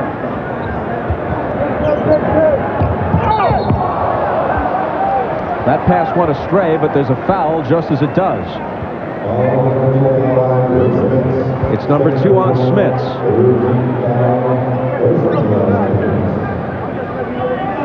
Indiana has had an unusual postseason in that obviously they played well enough to reach the finals. They've also had some terrible games. Milwaukee led them by 31 points in 2 different games, both of which they won by 13 in round 1. So they're susceptible to blowouts. Travis Knight, 2 seconds to shoot, and Knight misses long.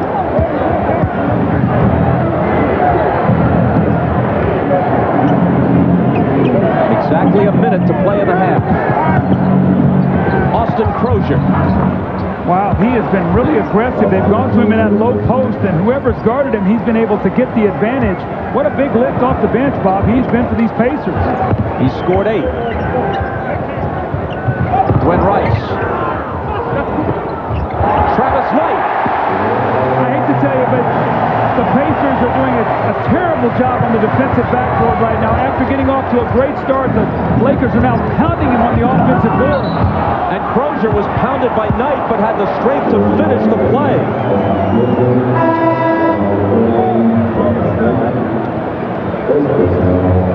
Austin Crozier, a big bright spot in an otherwise dreary first half for the Pacers. Well, there's the isolation, this time against Robert Horry. He hangs in the air, fades, and makes a nice jump shot, and follows it up with a great move to the basket and has the wherewithal to be able to finish. He's going to get the bump. And this is where you got to get greedy. Don't think 2 free throws, think three-point play.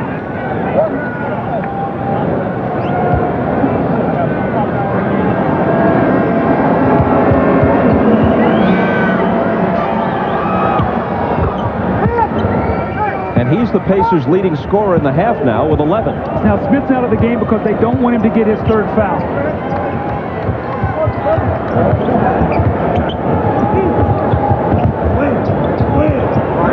Here's Horry.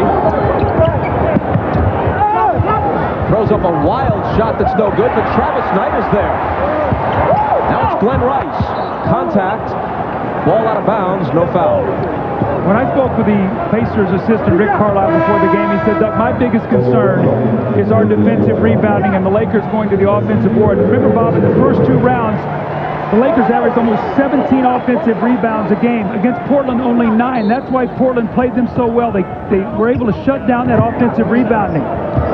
Bryant comes off the bench for the last possession, replacing Fisher. Here's Bryant Shaw, wanted to take the 3. Best knocked it away. Now Best beats into the ball and lofts it before the buzzer. Very nearly a brilliant play by Best to end the half.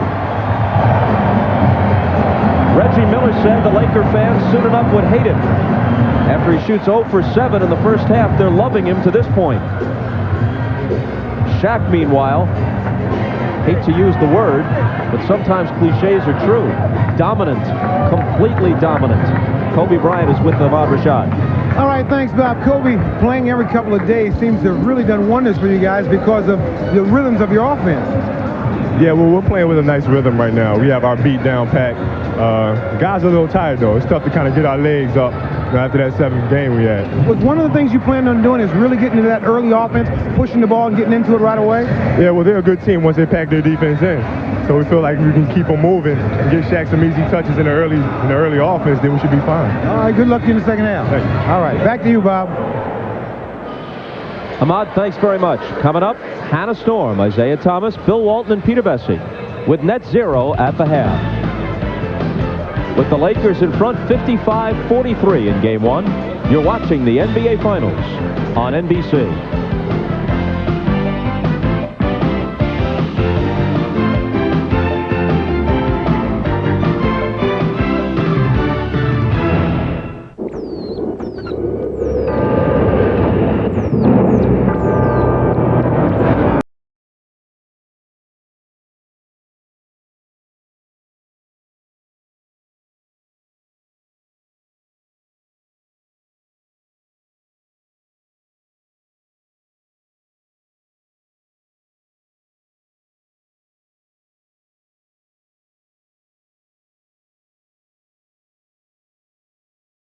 Best taste for me is Pepsi when I'm cruising down the streets of the NYC. Me and my boys just shooting the breeze. On the streets of LA, we sipping up Pepsi. To the effervescent joy, they only call it for me. The joy of flavor, the joy of fun, the joy of bubble, all on your tongue, the joy of joy.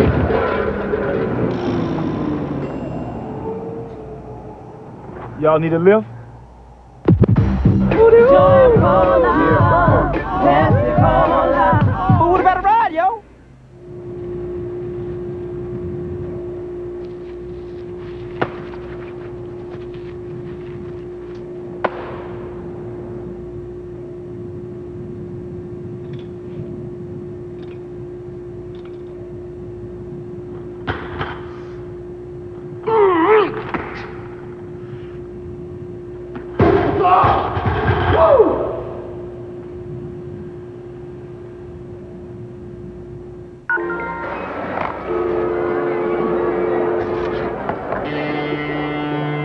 I wouldn't dial 0 if I were you, stranger. But I need to make a collect call.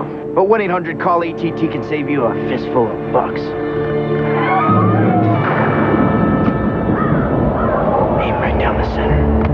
1-800-CALLATT. Come back, ATT, man, come back. You can save big bucks now. 1-800-CALL-ATT for collect calls. On an all-new Dateline Friday, sports fans, why are some so out of control? Keep your spit in your hands to yourself. Violence like this is becoming all too common at sporting events. They want to throw things, they want to say things, they want to spit things. What can be done to stop it? An all-new Dateline Friday after the game.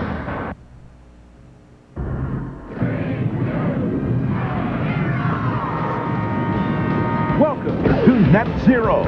At the hash, Net Zero, defenders of the free world. Free internet access and free email forever. www.netzero.net.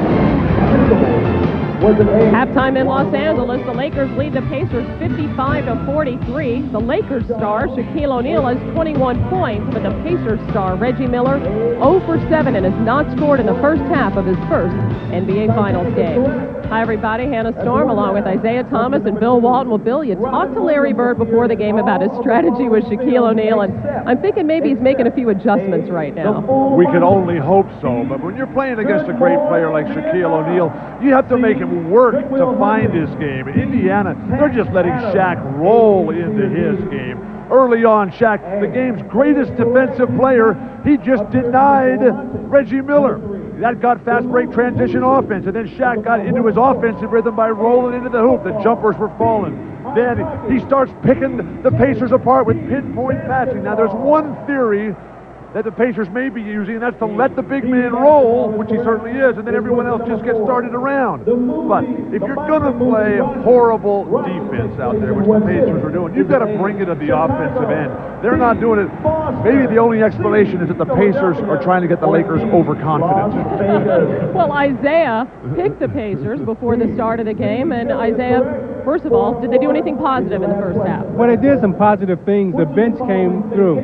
Travis Best and Austin Crozier came off the bench, and they gave the Pacers some positive points. You see Crozier going, crashing the boards. Best was able to get into the lane, use his penetration and his quickness. The second half, they got to come back and get Miller more involved. Miller's got to get better shots. He's getting good looks right now. He's not knocking down those shots. And also, Smits must get involved offensively. I think the Pacers are getting great shots. They just need to settle down and knock those shots in. Why aren't they knocking them down? Are they nervous? I just think it may be a little nerves. The first final trying to get up. I think right now when you look at the Pacers, I think the second half they'll come out, settle down, and they should knock those shots down because they've been making them all season. Well, they can't get Miller going and they can't stop Shaquille O'Neal. Not a good combination. This has been a defining season for Shaquille O'Neal, MVP of the league, co-MVP of the All-Star game, the scoring champion, and of course, most importantly, has taken his team to the NBA Finals. On the court, Shaq often plays like a man among boys. As Ahmad Rashad found out, that's the way it's always been for Shaq.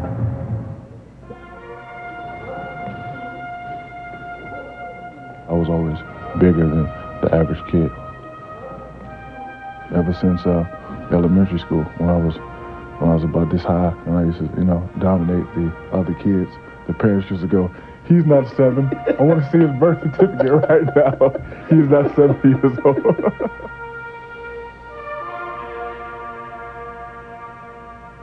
He was always self-conscious of his size. As tall as he was the biggest thing in the classroom. I started teaching him basketball, and he was the tallest thing on the team then.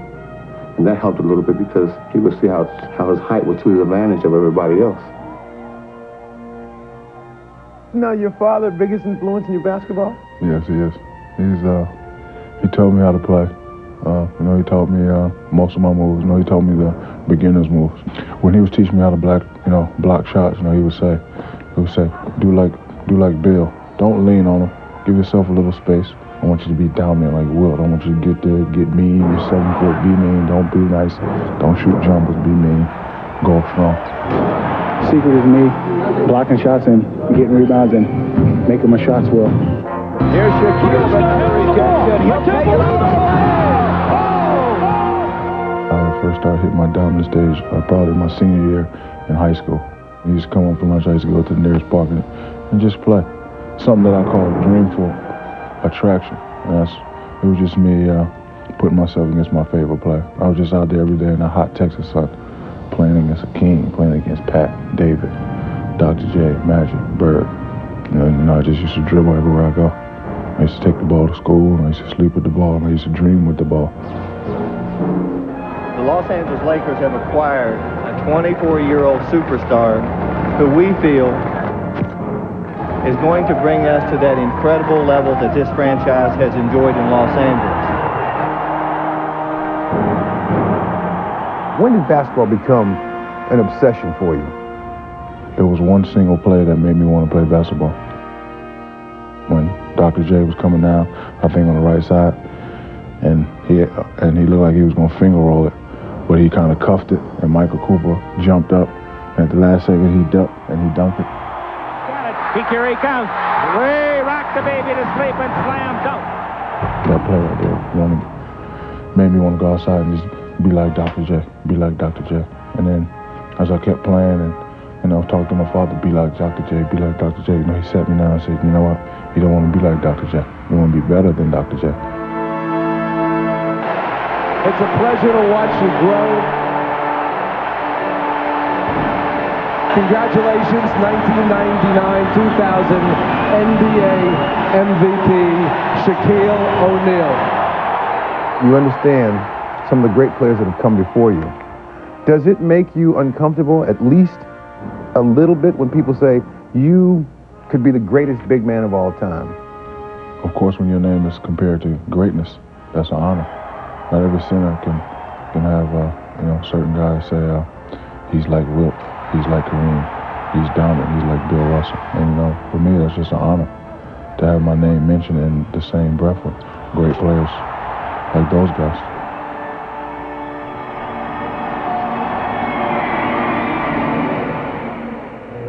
Well, Shaquille O'Neal's first trip to the NBA Finals was thoroughly forgettable, but here already he's provided a very memorable first half. Much more of Ahmad's interview with Shaq coming up this Sunday on our NBA 2000 special, The Finals. We'll also hear from Reggie Miller and WNBA star Cynthia Cooper, 5 o'clock Eastern Time on Sunday. And when we return, Peter Vesey joins us from news from around the league. But first, a message from Net Zero and a word from the NBA. You, in my judgment, are an insidious threat to our nation and all she stands for. The Internet was created for the people, Mr. Chairman. I don't see that in the Constitution. Moreover, what you people are doing is flagrantly un-American. You're giving it away. Yes, sir, we're giving it away. Free access to the Internet is a fundamental right. And if you and your committee should keep me here 1,000 years, Net Zero will still give it away. Nothing will stop us from that.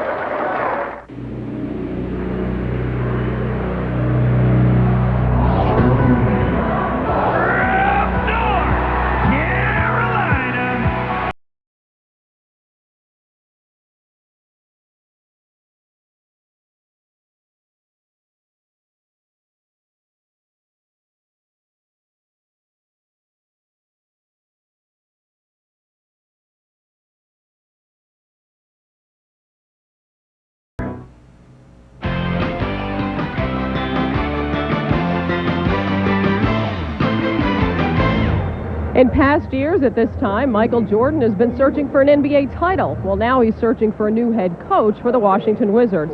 Jordan acknowledged today that Leonard Hamilton of the University of Miami is the leading candidate right now. The Wizards are just one of several teams looking for a coach. The New Jersey Nets also need one. Peter, what's the latest with their situation? Well, Hannah, the NBA pre-draft camp is going on in Chicago, and sources tell me that Rod Thorne, the new Nets president, interviewed Lenny Wilkens yesterday. He still has two more candidates, one of them being Eddie Jordan, the Nets assistant. The other one, I don't know who it is. He wants to make a decision before the draft.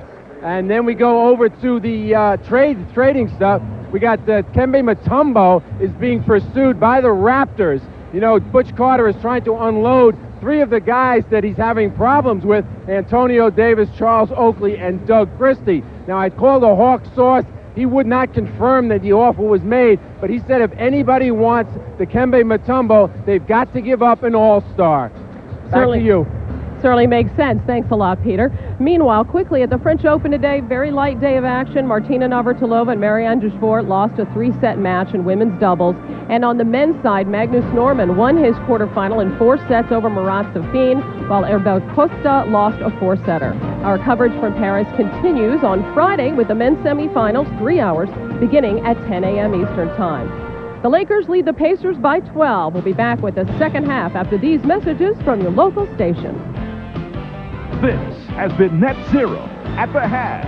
Net Zero, defenders of the free world. Free internet access and free email forever. Call 1-800-DEFENDER.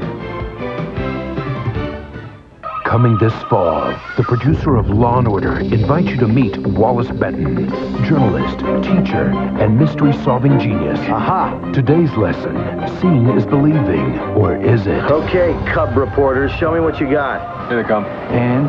Fung and Beth, obviously. That's Beth? You testified to it. Absolutely. This doesn't prove a thing. Yes, it does. Oh, hi, Beth. So much for the ID. Oliver Platt, Deadline, NBC this fall. Last I heard, she took up with the man in the shipping business. You wish it had been different? Could only be the way it is.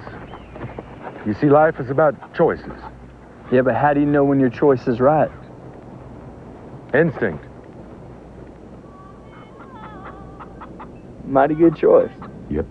Henry Weinhardt's Private Reserve. Y'all ready? Ready for what? That other road. The West's first premium beer. Standard TV and Appliance in Portland, Tigard, and Beaverton. Last quarter, we saw a stock increase. You still there? Of 23%. You still there? You still there? Can you hear me? You still there?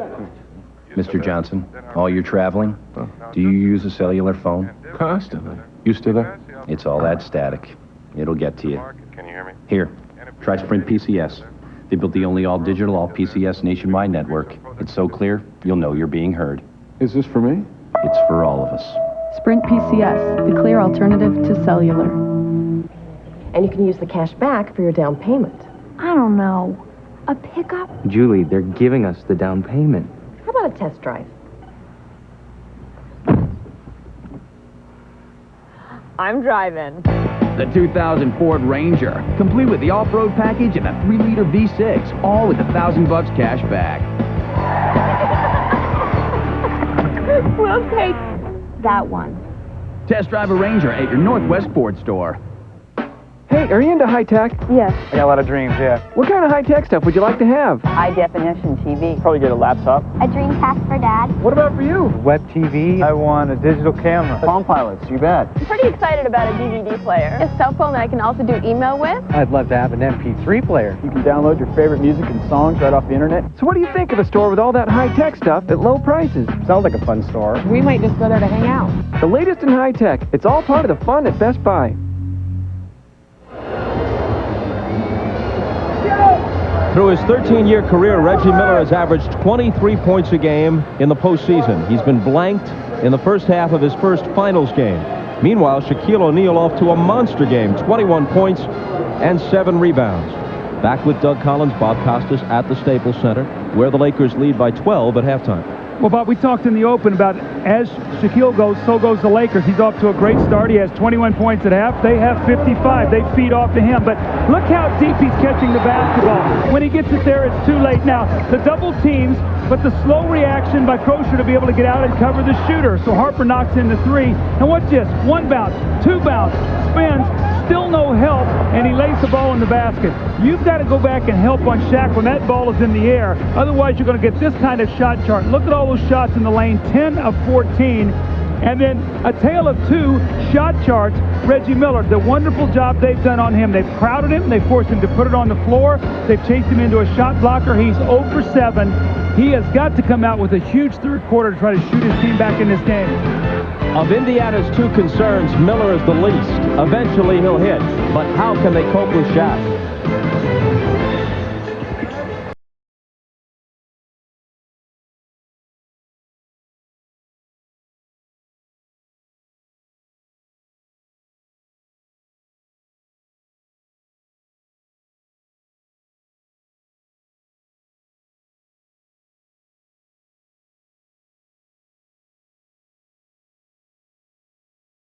Works. Free! Hey, there's something for everyone.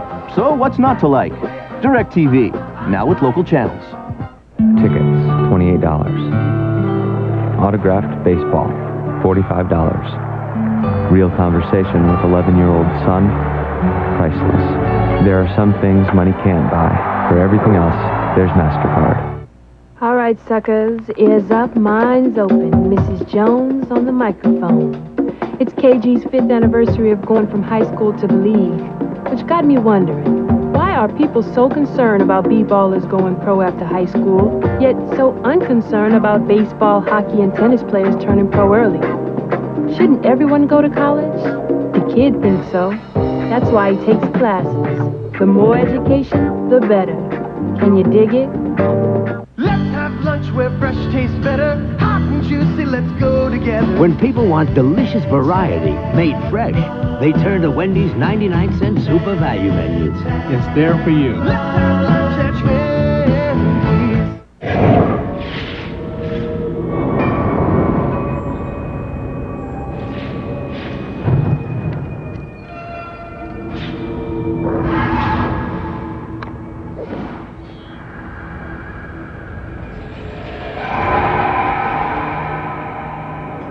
Find a Coke with a special pop top, and you could win $1 million.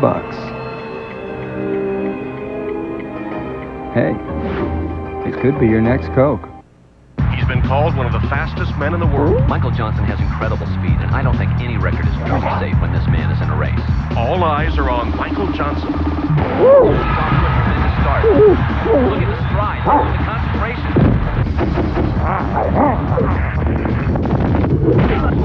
It seems no one can keep up with Michael Johnson. Hey, buddy. Time to go for a run. The Olympics from Australia on NBC. I know you're not dead. I can see you breathing. The Los Angeles Coliseum, site of much of the activity at both the 32 and 84 Summer Olympic Games. We're exactly 100 days from the opening ceremony, September 15th, in Sydney for the 2000 Games. Well, as we start this third period, when we talked to Larry Bird yesterday, he talked about how important it was for his starting team to get off to a good start in the first quarter and the third. First quarter disaster, down 15. Now what you're going to see is Kobe Bryant once again against Mark Jackson, up the floor trying to pressure them, make them use clock to get into their offense slowly. Let's see if they can get Miller a quick shot here. Here's Reggie with the ball against Harper. He goes into Smits for the jump hook on Shaq. That's good. Now, he started the game the same way, missed 3 of those shots before he finally got in rhythm. I think he's finding out that if he catches the ball in there and he takes his time, he can get that shot against Shaq. Smits has scored 8, and it's a 10-point game.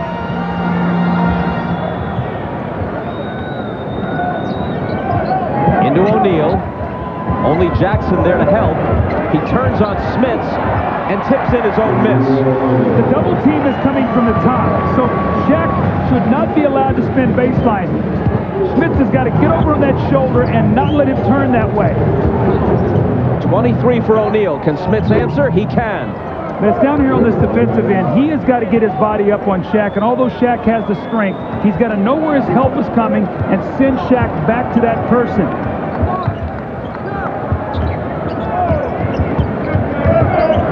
Rice with that high dribble. Harper looking for O'Neal. Back to Harper. The fake on Jackson and the jumper. AC Green comes in for the rebound. And left alone, he hits from the foul line. All 5 guys must rebound. You look at Larry Bird, he knows possession of the basketball is everything, especially when you're trailing. You got to get back in the game. You got to get some stops. Smits again. He'd hit his first 2, finally misses his first shot of this third quarter. Harper swoops to the basket, and there's a whistle. And Ron Harper goes inline to inline. Nobody stops the basketball. You got to step up. Now, Ron Harper in that first half had 8 points. He was 3 of 3, hit a 3. Reggie Miller had none. But look at this. Who's stopping the basketball?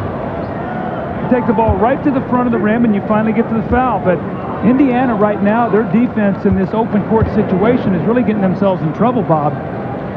Foul was on Smits, his third. Ron Harper, throughout the Portland series especially, and here in game 1 of this series against the Pacers, has been a sneaky scorer. He'll throw in some key points. He says with a smile that in 6 years with Phil Jackson, he has never called a play for me once. That's when you got Michael Jordan and Scottie Pippen and Tony Kukoc on your team. You're not going to get a lot of plays. That's why you have to learn to play within the offense and just make the shots when they're there, and then you play the tough defense, and that's why he has 3 rings going for his 4th. And now Kobe Bryant and Shaquille O'Neal and Glenn Rice. That's right. They're not looking for Harper as a first, second, or third option. It's Rose for 3 and Shaq for the rebound.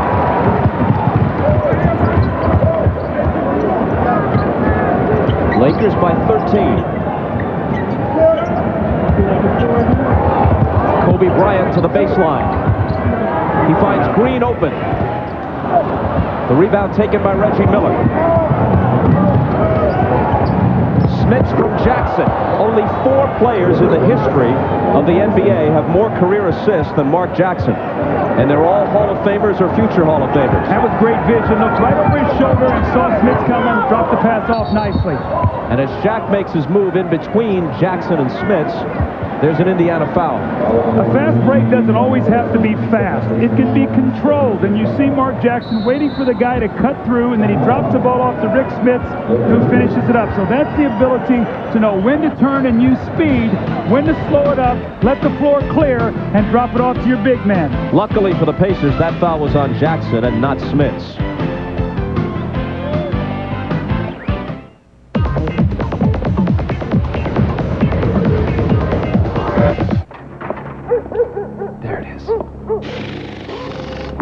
Let's go. On the left. Want to get the coolest stuff in the world? Go to Miller's Get the Goods online auction. Find tons of cool stuff. Plus a chance to help a charity. Details at MillerGetTheGoods.com and wherever you buy Miller Lite. Don't wait up. When making a truck, does more space make a difference? It does to a professional. That's why we gave the GMC Sierra the most front headroom and rear legroom in its class. It's one of the things that makes the difference between a professional-grade truck and all the rest. And only GMC has done it. The GMC Sierra. Above and beyond. Doctors have diagnosed you as having a split personality. Jim Carrey. Just keep your hands off my lady. Your lady? You're only hurting yourself! And the directors of There's Something About Mary Charlie, what's going on here? are at it again. Did your lips get as chapped as mine on the ride down? Me, Myself, and Irene. Sound good, Candy Pants. Rated R. June 23rd, only in theaters. The back 9 ain't showing Roger a whole lot of love. Better call in the dog. If your ball is hanging in the rough and holding out seems mighty tough. He's got the balls and sticks and shoes to erase those triple bogey blues. Fogdog.com, the athlete's toy store, and a lot more, baby. Fog Dog. That dog's got mustard on his onions. The NBA on NBC is brought to you by Miller Lite. The coolest stuff in the world is at Miller's Get the Goods online auction. By GMC. Do one thing, do it well. And by the movie that goes from gentle to mental. Me, Myself, and Irene. Starring Jim Carrey. June 23rd.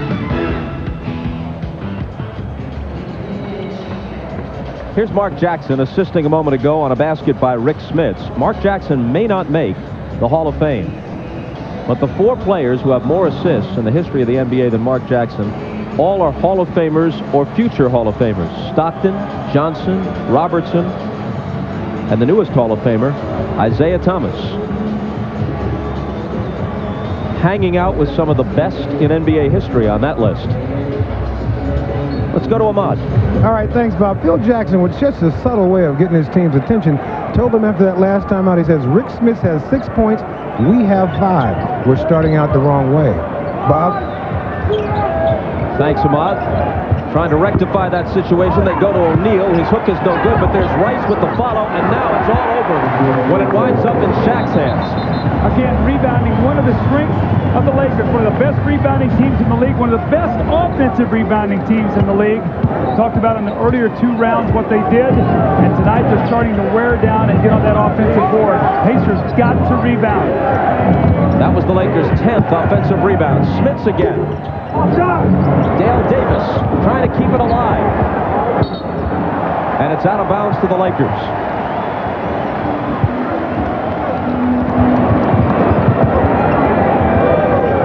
Into Shaq, who has 25. That one won't stay down, but the tip does. 2 offensive rebounds by Ron Harper. You've got to block out. If you're going to get back in this game, you have got to get on those boards. That is one of the Lakers' strengths. Ron Harper has 11. Here's Miller on the move, and a whistle, so he may get his first points at the foul line. Now, when the game started out, it was the Pacers on the boards. Now it is the Lakers. The jump hook, nobody blocks out. And you see Glenn Rice with the offensive rebound, doesn't finish, and there's Shaquille O'Neal all alone for the dunk. Next possession, it's Ron Harper with 2 tips and lay-in. So 4 offensive rebounds already to start this 3rd period. Almost unbelievably, that was Reggie Miller's first point. He hit 92% of his free throws this year, second only to Jeff Hornacek in his last year with Utah. Hornacek hit 95%. Reggie is very subdued right now. He plays his best when he's got a chip on his shoulder. He's got to find something here to get upset about, get himself in his game emotionally. Well, you can tell there is not the same rivalry here, nothing approaching it, that Reggie experiences in Eastern Conference arenas. He's got the rebound off the Rice miss. In New York, when Reggie went to the line and got his first point on a free throw, there would have been sarcastic cheers. There was nothing here. Here's Smits. Finds Miller. A 2-point attempt. No good. Loose ball picked up by Bryant. Harper. And the foul will be on Jackson. Meanwhile, Reggie Miller is 0 for 8 after missing that last one. Here's Ahmad. All right, thanks, Bob. Just on that point you were talking about Reggie being the villain, I had a sit-down interview with him yesterday, and he told me that coming to L.A., he guaranteed the first game that the crowd would be with him, but before this season was over, they would hate him, and that's when he would rise. Bob? He is, of course, a Californian. High school in Riverside, college at UCLA. Well, rivalries are born at playoff time. We know that when the stakes are high and one team's going to advance and then one's going to be eliminated, that's where the rivalries occur, and that's where Reggie in New York and Reggie in Chicago and the different Reggie in Miami, the different places that they've had to play in the East. When you only play a team twice, like they do now, East-West, it's very difficult to have a rivalry unless you're meeting in the finals like the Celtics and the Lakers did so often. 1 of 2 for Harper. 14-point Los Angeles lead.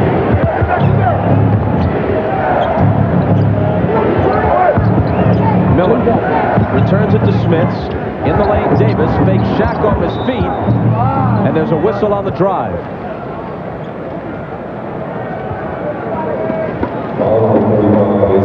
AC Green commits his first. Dale Davis will be at the free throw line. He is actually the lesser of the 2 free throw shooters when you compare him to Shaq, at least in these playoffs. He hits the first. Look what he's done rebound-wise, though. This is what he has to do, but he also needs help. In the Eastern Conference Finals against New York, almost 14 rebounds a game. He has got to have help, though. He's got to get team rebounding because Rick Smits, for a big man, is not a good rebounder. Davis makes 1 of 2. He's a career 53% free throw shooter, a fraction worse than Shaq when you compare their careers. Bryant traveled. Finishing up on Davis, he actually improved to 69% during the regular season, but he's fallen off to around 54 in the playoffs.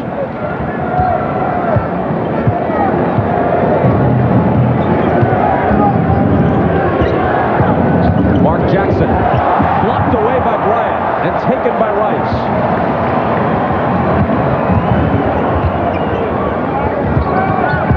Into O'Neal in the paint. The hop, the jumper, Dale Dale Davis grabbed it, score the basket on the goaltending call. See, what Shaq is doing now, he's not even waiting for any kind of double team. He's catching the ball and going quickly, and the Pacers are not reacting to it.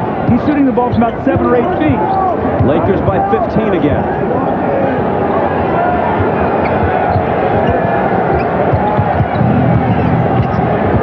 Mark Jackson for 3. And he scored 11.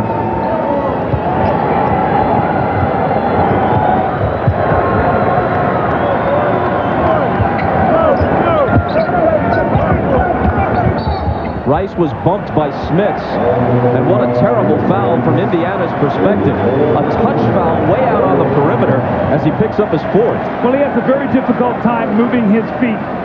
You see, he wants to get out there. He's got to take one more step. He can't get there. The Lakers know that. That's why they're involving him in these screen rolls. Kobe working on Reggie. Dumps it off to Shaq, who was popped on the noggin by Smits, and that's 5. Well, Larry Bird says, look, we're behind. I've got to keep Rick Smits on the floor. But again, that dribble penetration, Smits steps up and he takes a poor angle to try to get back to Shaq.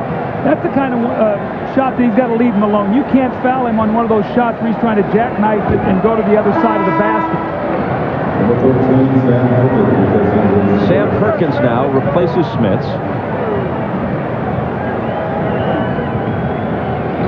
Perkins, the former Laker, who made the winning basket in the last finals victory for LA, the opener in Chicago in 1991. After that, Michael Jordan and company won the next 4 in a row for their first of 6 championships. This is the first time LA has been back in the finals in 9 years, and Perkins now wears the uniform of the Pacers. Here's Jim Gray. All right, Bob, Rick Smits now on the bench. I had a chance to talk to him at halftime, and I asked him what he was going to do differently in the second half for his team. He says there's nothing we can do differently. It is basically just pretty much impossible to stop this guy. Never quite heard that type of a concession from a guy who's out on the court competing. Bob?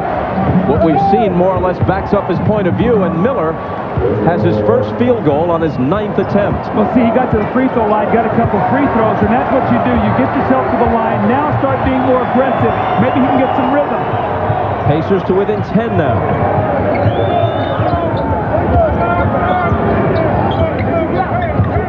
Kobe Bryant thinks about a 3. Jackson's on him. Out to Harper. His 3-pointer.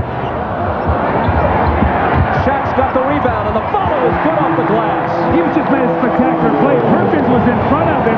That was just great athletic ability by Shaq to go right over the top of him, take it away from him, and shoot the ball right in the basket.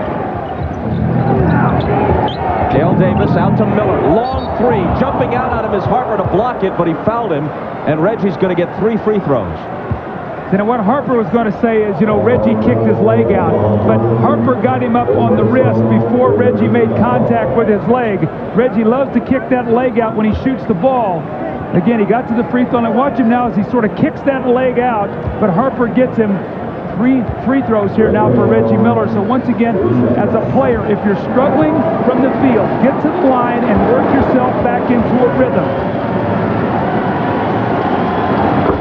He's virtually automatic from the stripe, and he's 3 for 3 tonight. And Bob, you talked about it a while ago. Reggie Miller can be, as Phil Jackson said, dormant for 2.5 or 3 periods and then explode and throw up a 20-point quarter. So I think Larry Bird looks up here and says, as badly as we've played, almost 5 minutes to go in the 3rd quarter, it's going to be under double digits here if Reggie makes this down to a 9-point lead. When he scored 41 in the 5th and deciding game in round 1 against Milwaukee, he had 18 in the 4th. He got 34 in the Game 6 clincher at Madison Square Garden, half of them, 17, in the 4th.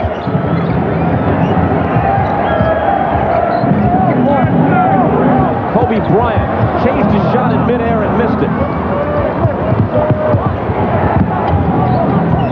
They could cut it to 7 with a basket here, or 6 with a 3. That's what Jackson wants, but it won't stay down. If you're the Lakers, you got to go back to Shaq. Smits on the bench right now. Perkins can't handle him. He's got his own way in there. Don't go away from what's working. Glenn Rice turns and misses off the glass into the hands of Jackson. Pacers on the run. Jalen Rose to the hoop. Jackson Jackson tried to come up with the offensive rebound. The ball's out of bounds, and the Lakers will have it. How big would that basket have been? It would have cut it to 7. If I'll tell you, if I'm Phil Jackson, he just pointed out, he said, throw the ball into Shaq. 2 possessions in a row. Kobe tries to score, then Glenn Rice. Go into your big man. They can't stop him. Shaq's doing it all. Rice is 1 of 8 in the game, and Kobe is scoreless since the first quarter. It's off O'Neal's hands, and on the turnover, Jackson has it for Indiana. Sam Perkins can't hit the 3. That rebound was O'Neal's 14th to go with 29 points. And Perkins is 0 for 4 from the floor. He needs to make some shots to drag Shaq out of that lane. Kobe Bryant misses what would have been a 2-pointer. Again, Indiana with a chance to cut into the lead. Jackson up and under, got it, plus the foul. Well, Phil Jackson cannot be happy with this Indiana run, and Larry Bird has to be ecstatic. They've been able to do a nice job of keeping the ball away from Shaq. More importantly, they've rebounded the ball, and they've got some early offense. Jalen Rose missed a layup, but they come right back.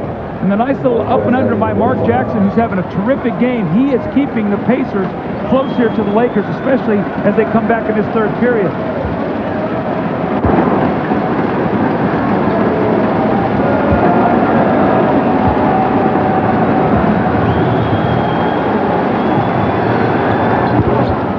Three-point play and a 6-point game. Indy's on an 11-2 run right now. Sometimes the Lakers get disinterested if things come too easy. Pacers right now are pushing them a little bit. Let's see how they respond. Shaw just in, gives it to Shaq, and Shaq's shot was partially blocked, but still goes. When in trouble, go to the MVP. Who now has 31. It wasn't clean, but it dropped. Miller off the dribble against Shaw. 21-hander won't go, but the follow is there for Dale Davis. I like what Reggie's doing right now, though. He's really attacking. He tried to jump in and get the foul on Shaw.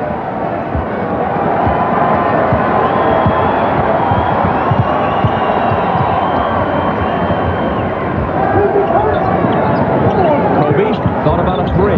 Now off the dribble. Gives it to A.C. Green and Shaw.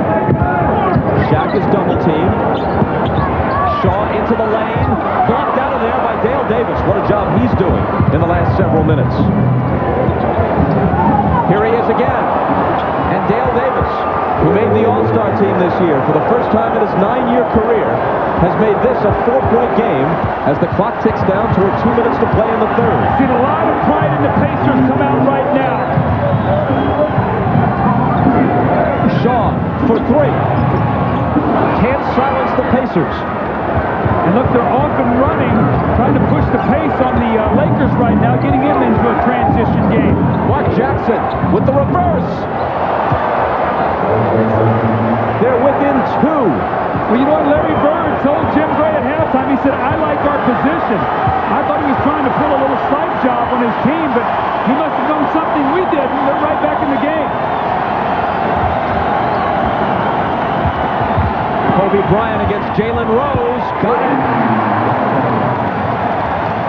There is no defensive scheme to stop that when he takes you one-on-one with moves of that sort. Exactly right. Jalen Rose couldn't get it back. Bryant has the rebound.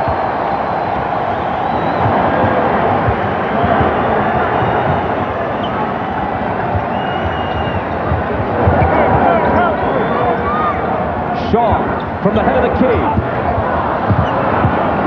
And Portland's saying, where were those the other night when we needed those misses? Brian Shaw cannot find one tonight.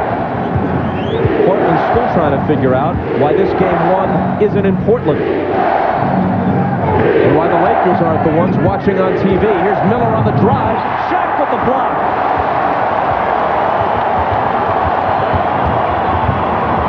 Kobe. And the Lakers get some breathing room. Back up by 6. Reggie is taking one dribble too many. He's got to pull up before Shaq gets over there, running him right into the shot blocking of Shaq, and he's really taking away his effectiveness. Shot clock and game clock virtually identical. And Jack Neese says, hold on. The clock actually stopped here. He's probably going to have to take some time off of it. I looked up, and the clock had stopped moving. Gives us a chance to note this. You were talking about Brian Shaw, who had made 7 of 8 from three-point range. He's 0 for 5 overall in this game. And the Pacers sharpshooter, Reggie Miller, 1 for 11. Well, if you said Shaq's going to have 31 points, Reggie's going to be down 1 for 11, and you're only going to be down by 6, possibly 4 at the end of the third, you would take that. And as Mark Jackson takes it into the paint, there's a Laker foul. It's on Kobe, and now he has 4.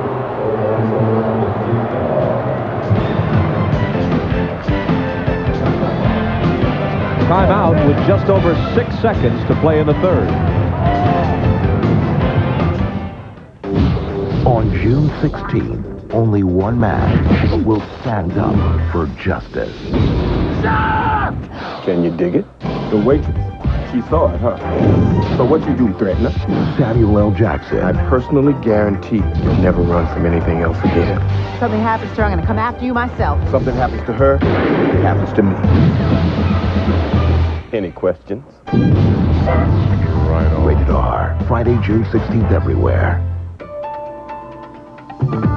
Prudential helped the Bakers find their dream home and protect it with home insurance. Prudential Life Insurance is part of the Goldsteins' estate plan. The Smits are planning their college investments and getting investment advice for retirement. Millions of people plan their future with the strength of Prudential.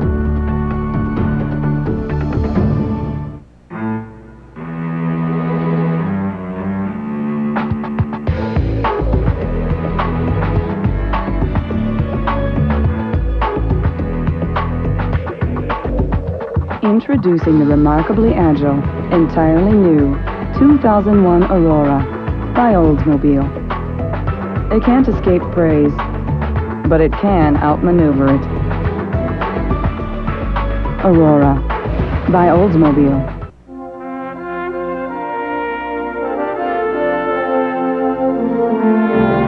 The ability to have hands-on brewmasters working with the finest ingredients. In the barley fields and in the hop fields, everyone has a genuine passion and commitment to upholding the highest standards. Quality, freshness, attention to detail. Blend those things and you have what Budweiser is all about.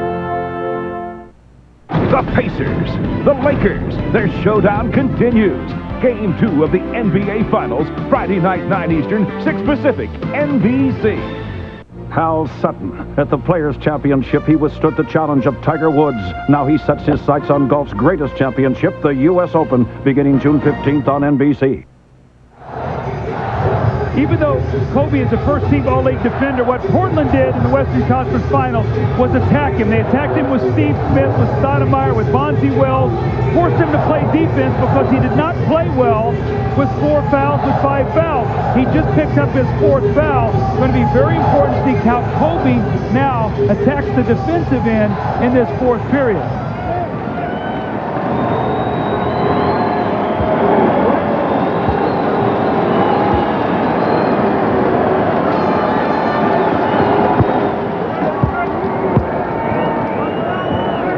Indiana now 16 of 20 from the free throw line. The Lakers only 5 of 12. So we talked about winning that free throw line battle decisively. If he makes this, they'll be up 12 from the foul line. Jackson with that distinctive style, right arm extended before setting himself for the shot. So they're 17 of 21. Here's Shaw firing one to beat the buzzer, and that's his first basket of the ball game. Miller from beyond half court. Nearly banked it in. See, what I like about Reggie Miller right there, Bob, there's a whole lot of guys who wouldn't have taken that shot. He's 1 for 11. What's the chances of making that shot? He fires it up there. He's now 1 of 12, but he took it because that's what you're supposed to do. So, Jackson's free throws had cut it to 4, but Shaw with a dagger of a 3 ups it to 7. Back after these words from your local station.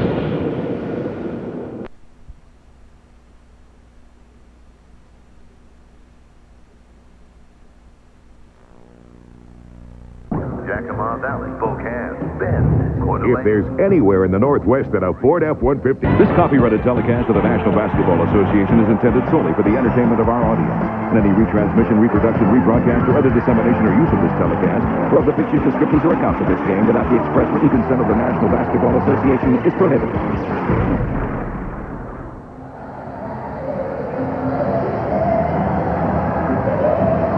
It wouldn't be a Laker game without a quick roll call of the celebrities on hand. Matthew Perry and friends are here.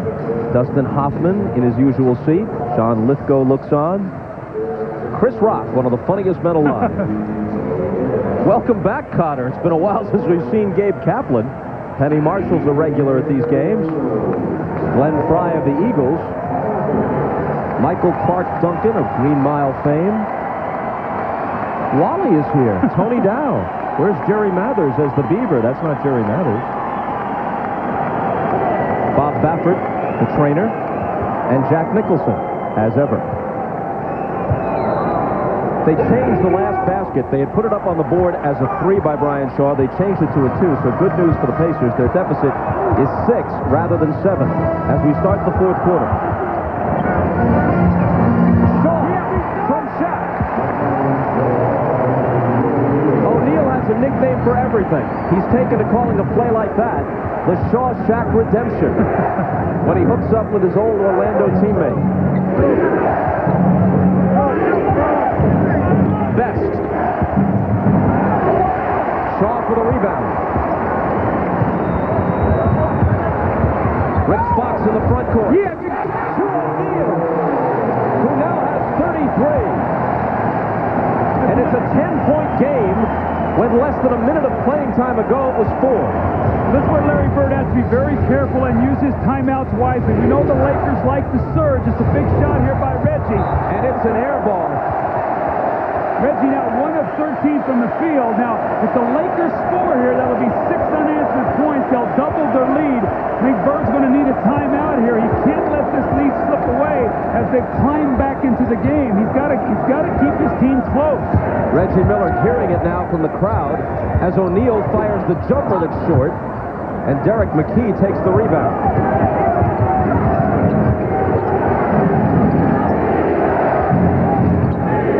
Austin Crozier into the paint, almost lost the dribble. Travis Best. Reggie, 4 seconds to shoot.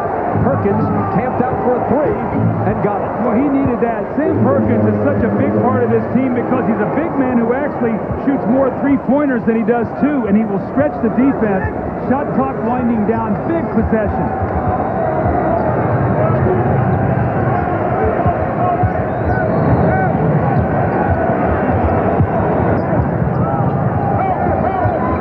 O'Neal finds Horry with a nice pass, and Robert Horry scores.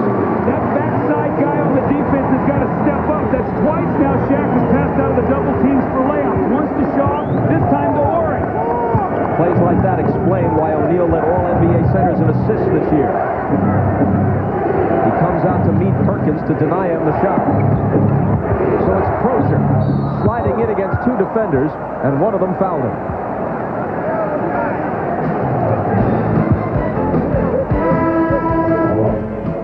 Shaquille O'Neal is going to read the double team. Brian Shaw cuts right to the basket, the little over-the-shoulder pass. And Brian Shaw lays it in with his left hand. Perkins comes back. A big shot here to cut it back to 7 as he buries the long 3.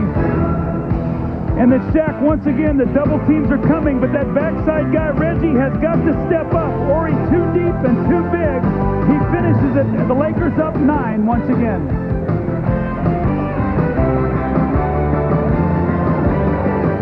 100 days to the Olympics from Australia on America's Olympic Network, NBC. Hello? What's going on, B? Nothing. Just watching the game. Having a bud. What's up with you? Just watching the game. Having a bud. True. What's up? What's up?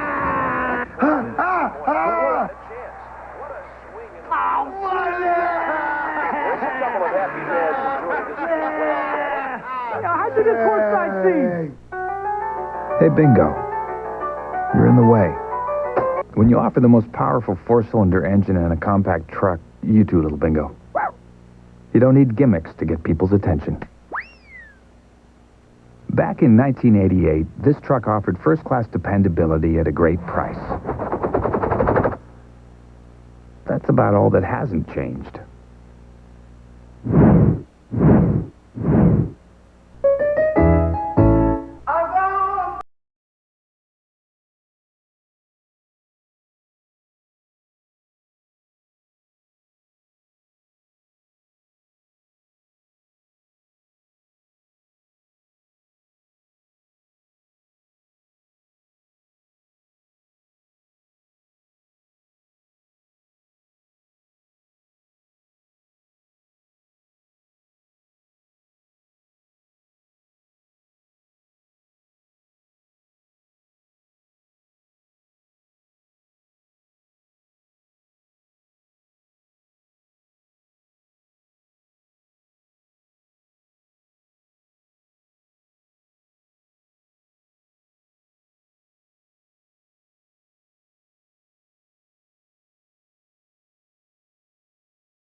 The NBA on NBC is brought to you by Brewery Fresh Budweiser, the official beer sponsor of the NBA. By Toyota, making it happen every day. By the irresistible taste that makes you say, did somebody say McDonald's? And by Nike.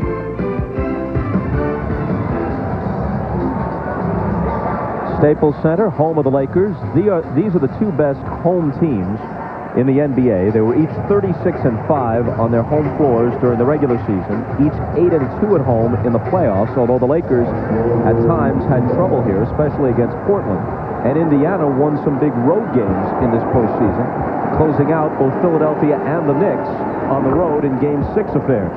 Well, Bob, when you look at the finals, you know it's a 2-3-2 format as we look at the best home records in the league, 2-3-2. So if you get down 2-0, there's never been a team that won all three games at home.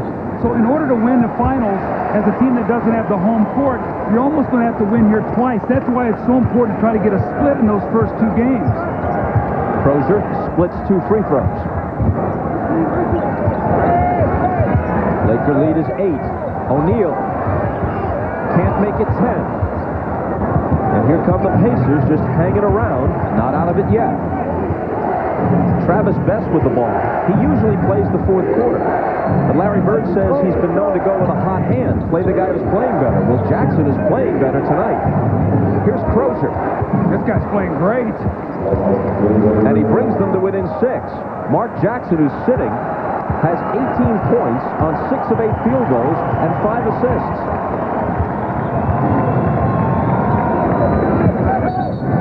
As they try to get it into O'Neal, there's a whistle from Terry Durham. Number 2 on Perkins. Smits has 5 and has been on the bench for a while. And after that poor first quarter, Indiana actually has played very well. They got down 15 in that first period, actually down as much as 17 or 18. They fought back, and they're 2 possessions away from tying right now. Fox, the fake, and he draws the foul as Miller lands on him. That's Reggie's first. Rick Fox tried to get the three-point shot up after he felt the contact, but couldn't quite do it. It'll be sideline out of bounds. It will not be a shooting foul.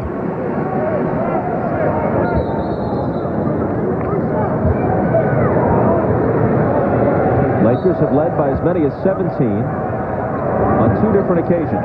The lead now is down to 6. Now the thing that Larry Bird's got to worry about this lineup is they got to rebound the ball. They've got a small team in there right now. Perkins takes the rebound on O'Neal's miss.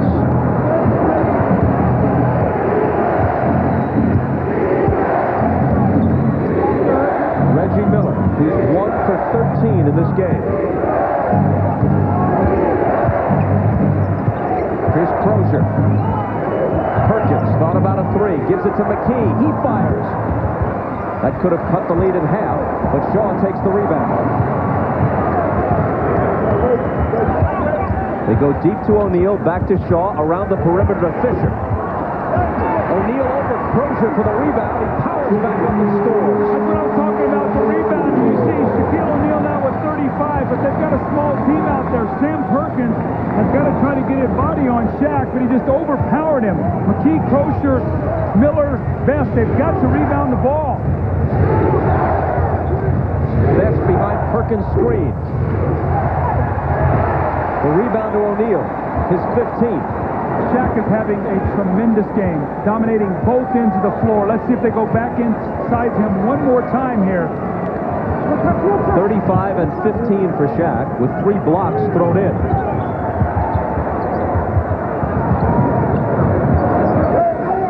Fox. And the Lakers up the lead to 10. It's like Indiana is playing uphill the whole night. They get about to within 6. McKee's shot makes it a 3-point game. He missed it. It's back to 10. It's hard to play from behind the whole night. Especially on the road, and now Fisher takes it away from Best. He tried to hit Shaq, but Perkins caught it front and took it back.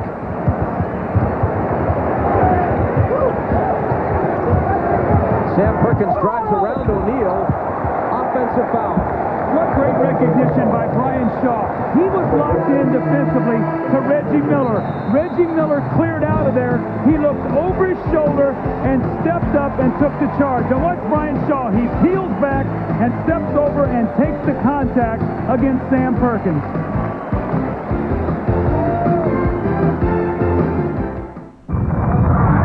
With its 32-valve I-Force V8 engine, the Toyota Tundra out-accelerates every other base V8 truck in its class. So we looked for some real competition and ran it against the Lotus in a no-holds-barred quarter mile.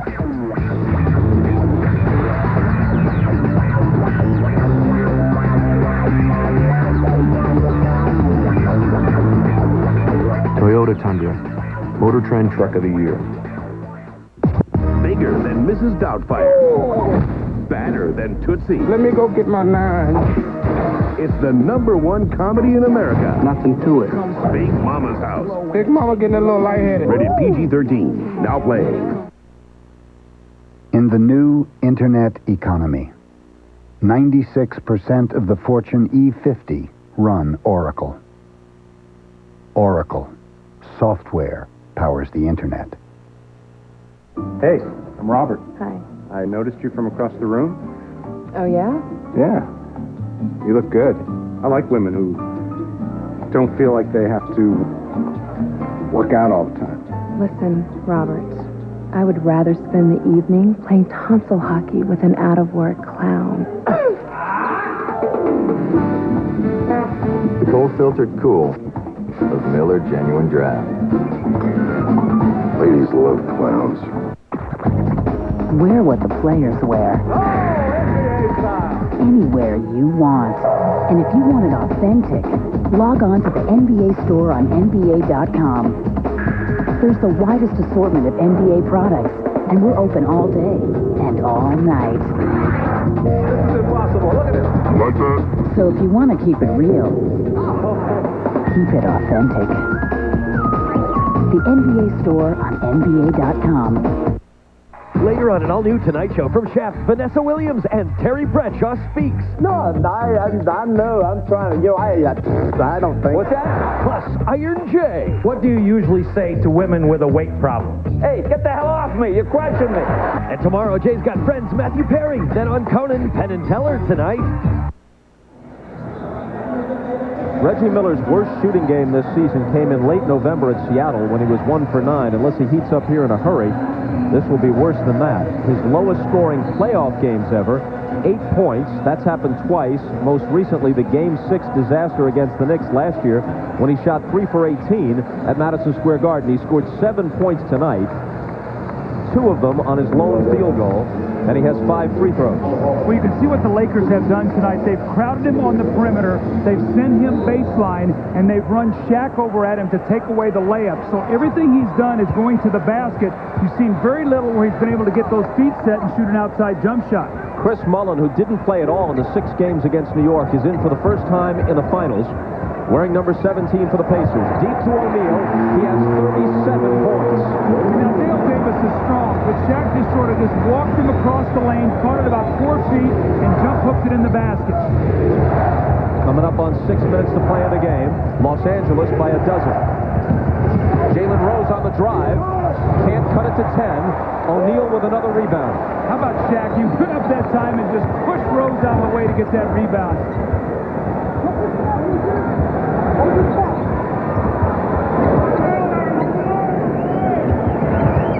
He passes out of the double to Fox, and one pass too many. He was looking for Horry. They turn it over. Now Mullen is in there for one reason, to make some shots. Crozier, who's been making them all night. Wow, this guy, now remember he had 22 in game 1 of that New York series and then went ice cold the rest of the way. Off to a great start here tonight. With 16. O'Neal again. 39 points, and watching this makes you appreciate the post defense of Portland. Dunleavy had a fine scheme, but he also had the personnel to execute that scheme. That's a great point. When you got Scottie Pippen, you got Rasheed Wallace, those guys running down into double and triple teams, they made life miserable for Shaq. Right now, he feels so comfortable playing against that Pacer defense. The jumper by Best was halfway down and popped out.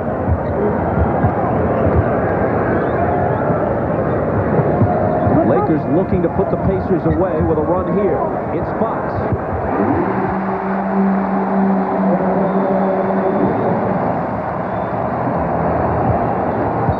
The three-pointer establishes a 15-point lead.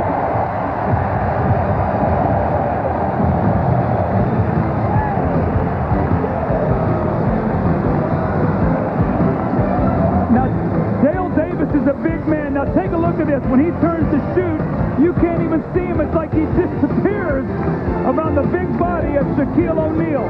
And the next time down the floor, Shaq once again in the lane. He loves that little shot coming across. He gathers himself, the little hop step, and he shoots the ball right over the front of the rim.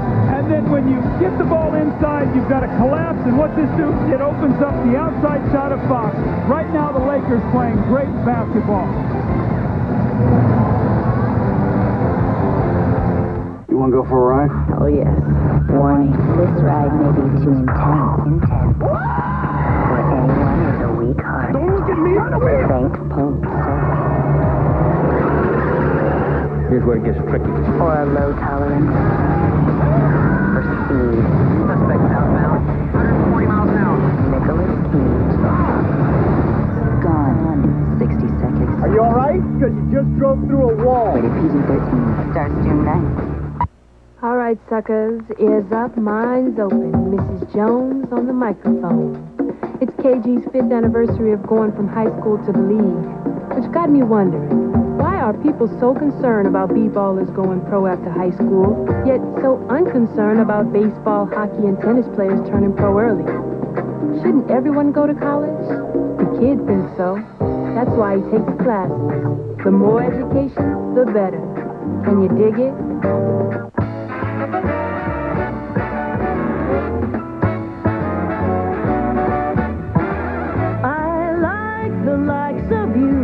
I like the things you do. I mean, I like the likes of you.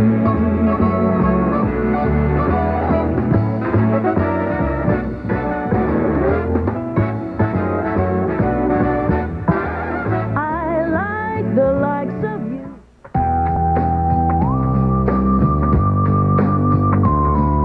Policemen, firemen, the mayor of my town. The dude's hanging off of the paper truck. Mr. Chang, down at the local deli, sells me morning coffee, wishes me good luck.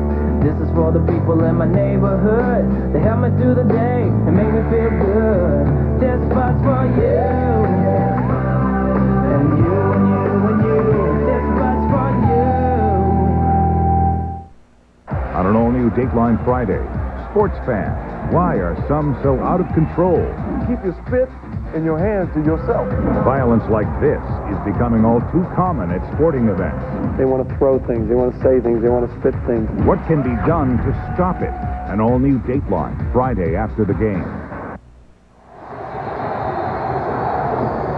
4.5 minutes left, a 15-point lead, and Phil Jackson's instructions for his Lakers. Now, get back in this game, they're going to want to come down here to 3. They're 15 down. We need to play 2 minutes of basketball where we use the clock and destroy their thing. So we need a 4-pass. Organize. Well, Phil, what he's telling his team there, you're going to have to shoot some threes. It's the best three-point shooting team in the NBA. Cover them at that line, and then on offense, come down, use the clock, and pound it inside. Stay organized for the next couple minutes. Here's Miller. Dumping it into Smits, who's back playing with 5 fouls, and he immediately turns it over, throwing it right to Fox. And I think it's important for the Lakers in the last 4.5 minutes of this game. They're going to win the game. They cannot let Reggie Miller get a couple field goals. Make him go home with this taste in his mouth. Don't let him get going. Here's Robert Ory. O'Neal. 41 points. And a chance to tackle on another one. We talked in our open about Shaquille O'Neal being the most dominant player in the game. And he gets him in a variety of ways. Here he just gets on the offensive board. We talked about he's one of the best offensive rebounders in the NBA. He just powers in the basket. And Bob, when the Lakers win, Shaq averages about 31 points a game in the playoffs, and they lose about 23.5. Tonight, 41 points. They play off of his rhythm in this offense. And he stays at 41 as Davis rebounds. Smits came back in for 30 seconds, committed a turnover, and then his 6th foul. He played 20 minutes, scored 12 points, had 5 rebounds. Miller for 3, way off. And a whistle on the rebound. He is now 1 for 14. And there's nothing worse than being on the road, having a kind of game that Reggie's having, and then having to be in that city for 2 more days before you can play a game. That's all you're going to hear on TV, the radio, the newspapers. But Reggie Miller, we know one thing, he will bounce back. He's done it so many times before. Here's Dale Davis's jumper. Making it worse, though, for Reggie. This is his hometown. He told us yesterday, I'm not taking calls from any friends. It's family only. Family gets the tickets. All other requests get a deaf ear. I'm focusing on one thing and one thing only, these finals. Bryant finds Fox, and now Shaw for 3. Crozier with the rebound, battling Shaq for it. Here's Reggie Miller on the drive. Flips it up with the left hand and comes up empty. 1 for 15. Now this is where they want to use clock and stay organized and look at that line. Yeah, Shawshank right there. There's your Shawshank redemption. Now that started on Orlando when these guys played together for the Magic. They do that as well as anybody in the NBA. Jalen Rose quiets the crowd, but only a bit. Shaquille O'Neal has been unbelievable tonight, and John Sally waiting to check in the game.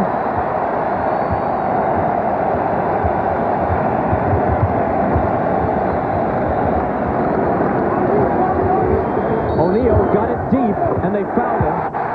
The basket doesn't count.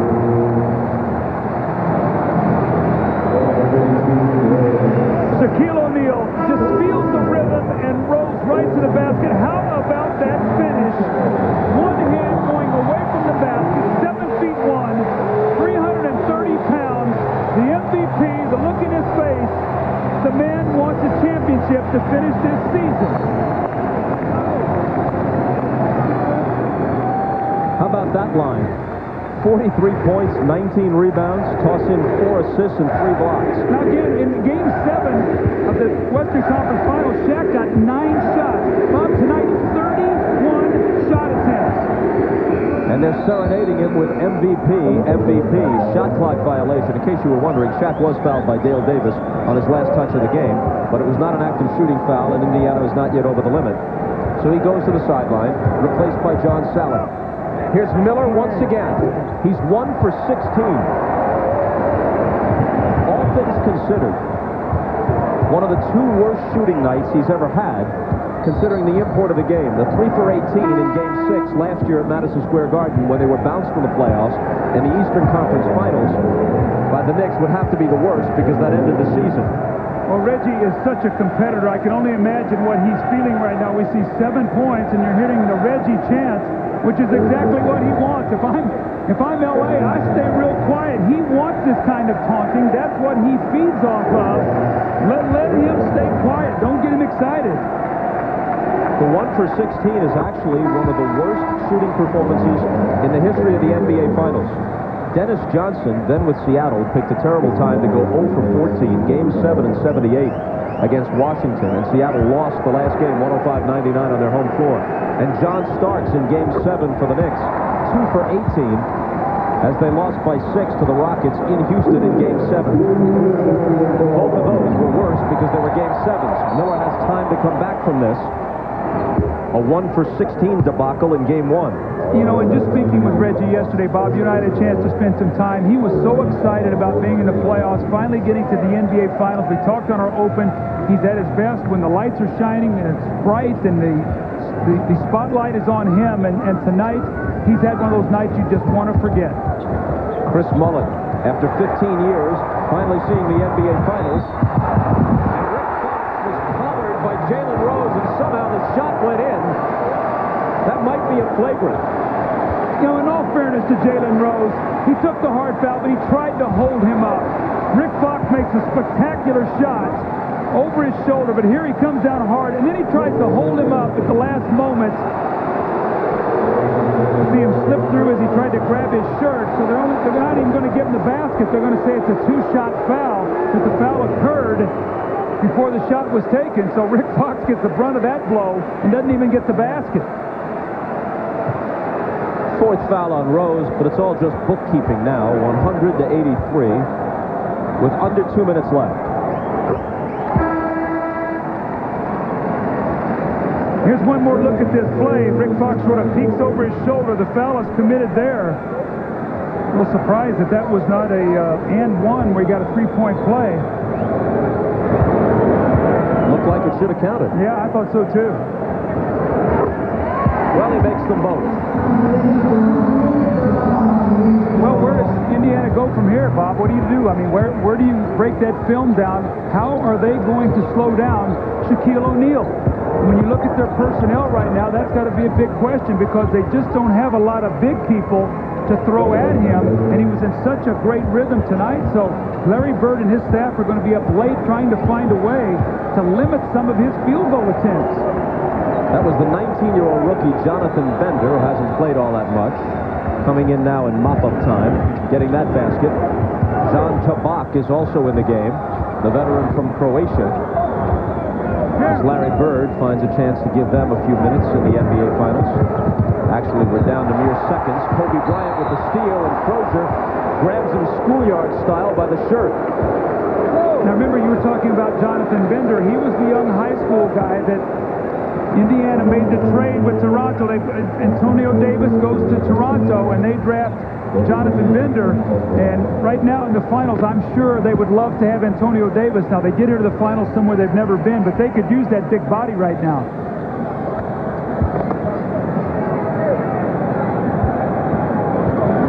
Kobe Bryant, relatively quiet night in terms of scoring. That's his 13th point. Game 2 is Friday night, 9 Eastern, 6 Pacific, from right here at the Staples Center. Since the merger between the NBA and the ABA in 1976, the Indiana Pacers have played in 22 NBA playoff series coming into this one. Every time they've won the first game, all 11 times they've won the series. Every time they've dropped the opener, 11 times, they've lost the series. Here's Bender. And Shaw grabs the rebound.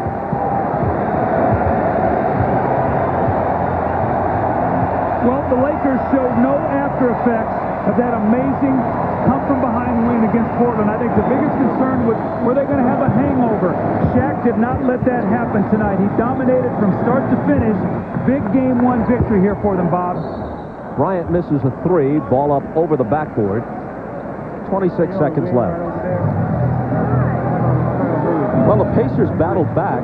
Were down by 17 twice. They got to within 4, but the Lakers answered. Well, remember in the fourth period, McKee had a three that would have made it a three-point game, and there's some of the spectacular ability they show in Jonathan Bender coming out of high school. Now, he's a guy that down the road is going to be a terrific player, but not ready yet to help this team. school is he from? Picayune High School in Mississippi.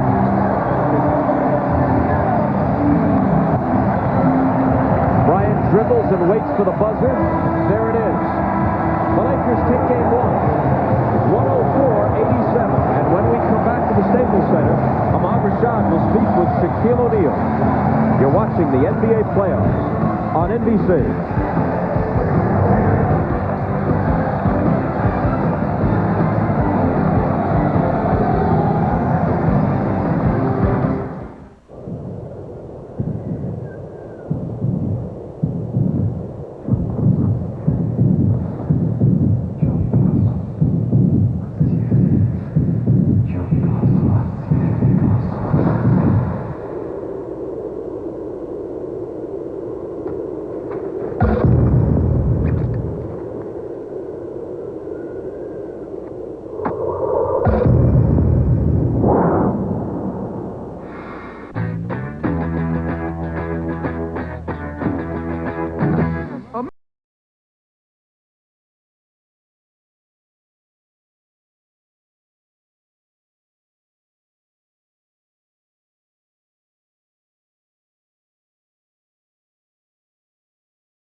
Play McDonald's Hatch, Match, and Win game, based on Walt Disney Pictures' Dinosaur, and you could win some very cool prizes.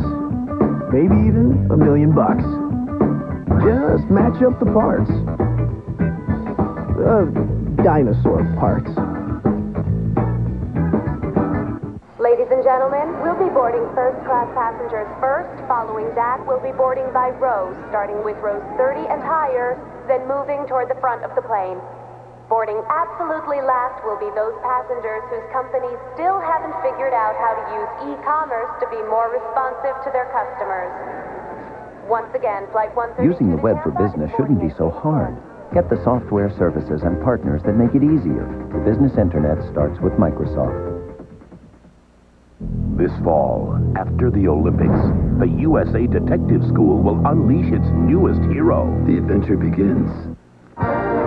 This fall, a new breed of private detective. The subject is male, 6'3", or 63. The Michael Richards Show, coming this fall to NBC. The headline of this game in big, bold letters, Shaquille O'Neal. Here he is with Ahmad. All right, thanks, Bob. Shaq, 43-19. I guess we must say the diesel was in effect this evening. I was just trying to get deep position and take the high percentage shot like I've been doing all year. And when they doubled, I kicked out to my teammates. My teammates shot the ball very well. And, we knew that this was going to be a difficult game. We had a couple lapses, but we were able to get our focus back and win the game.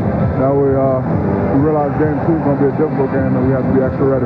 In the first half, the triangle was working very well. Third quarter, sort of a lull. What happened then? I think in the first half we was really focused. Then once we got our lead, we got kind of lackadaisical. But after a timeout and Phil Jackson drilled us, we got our focus back.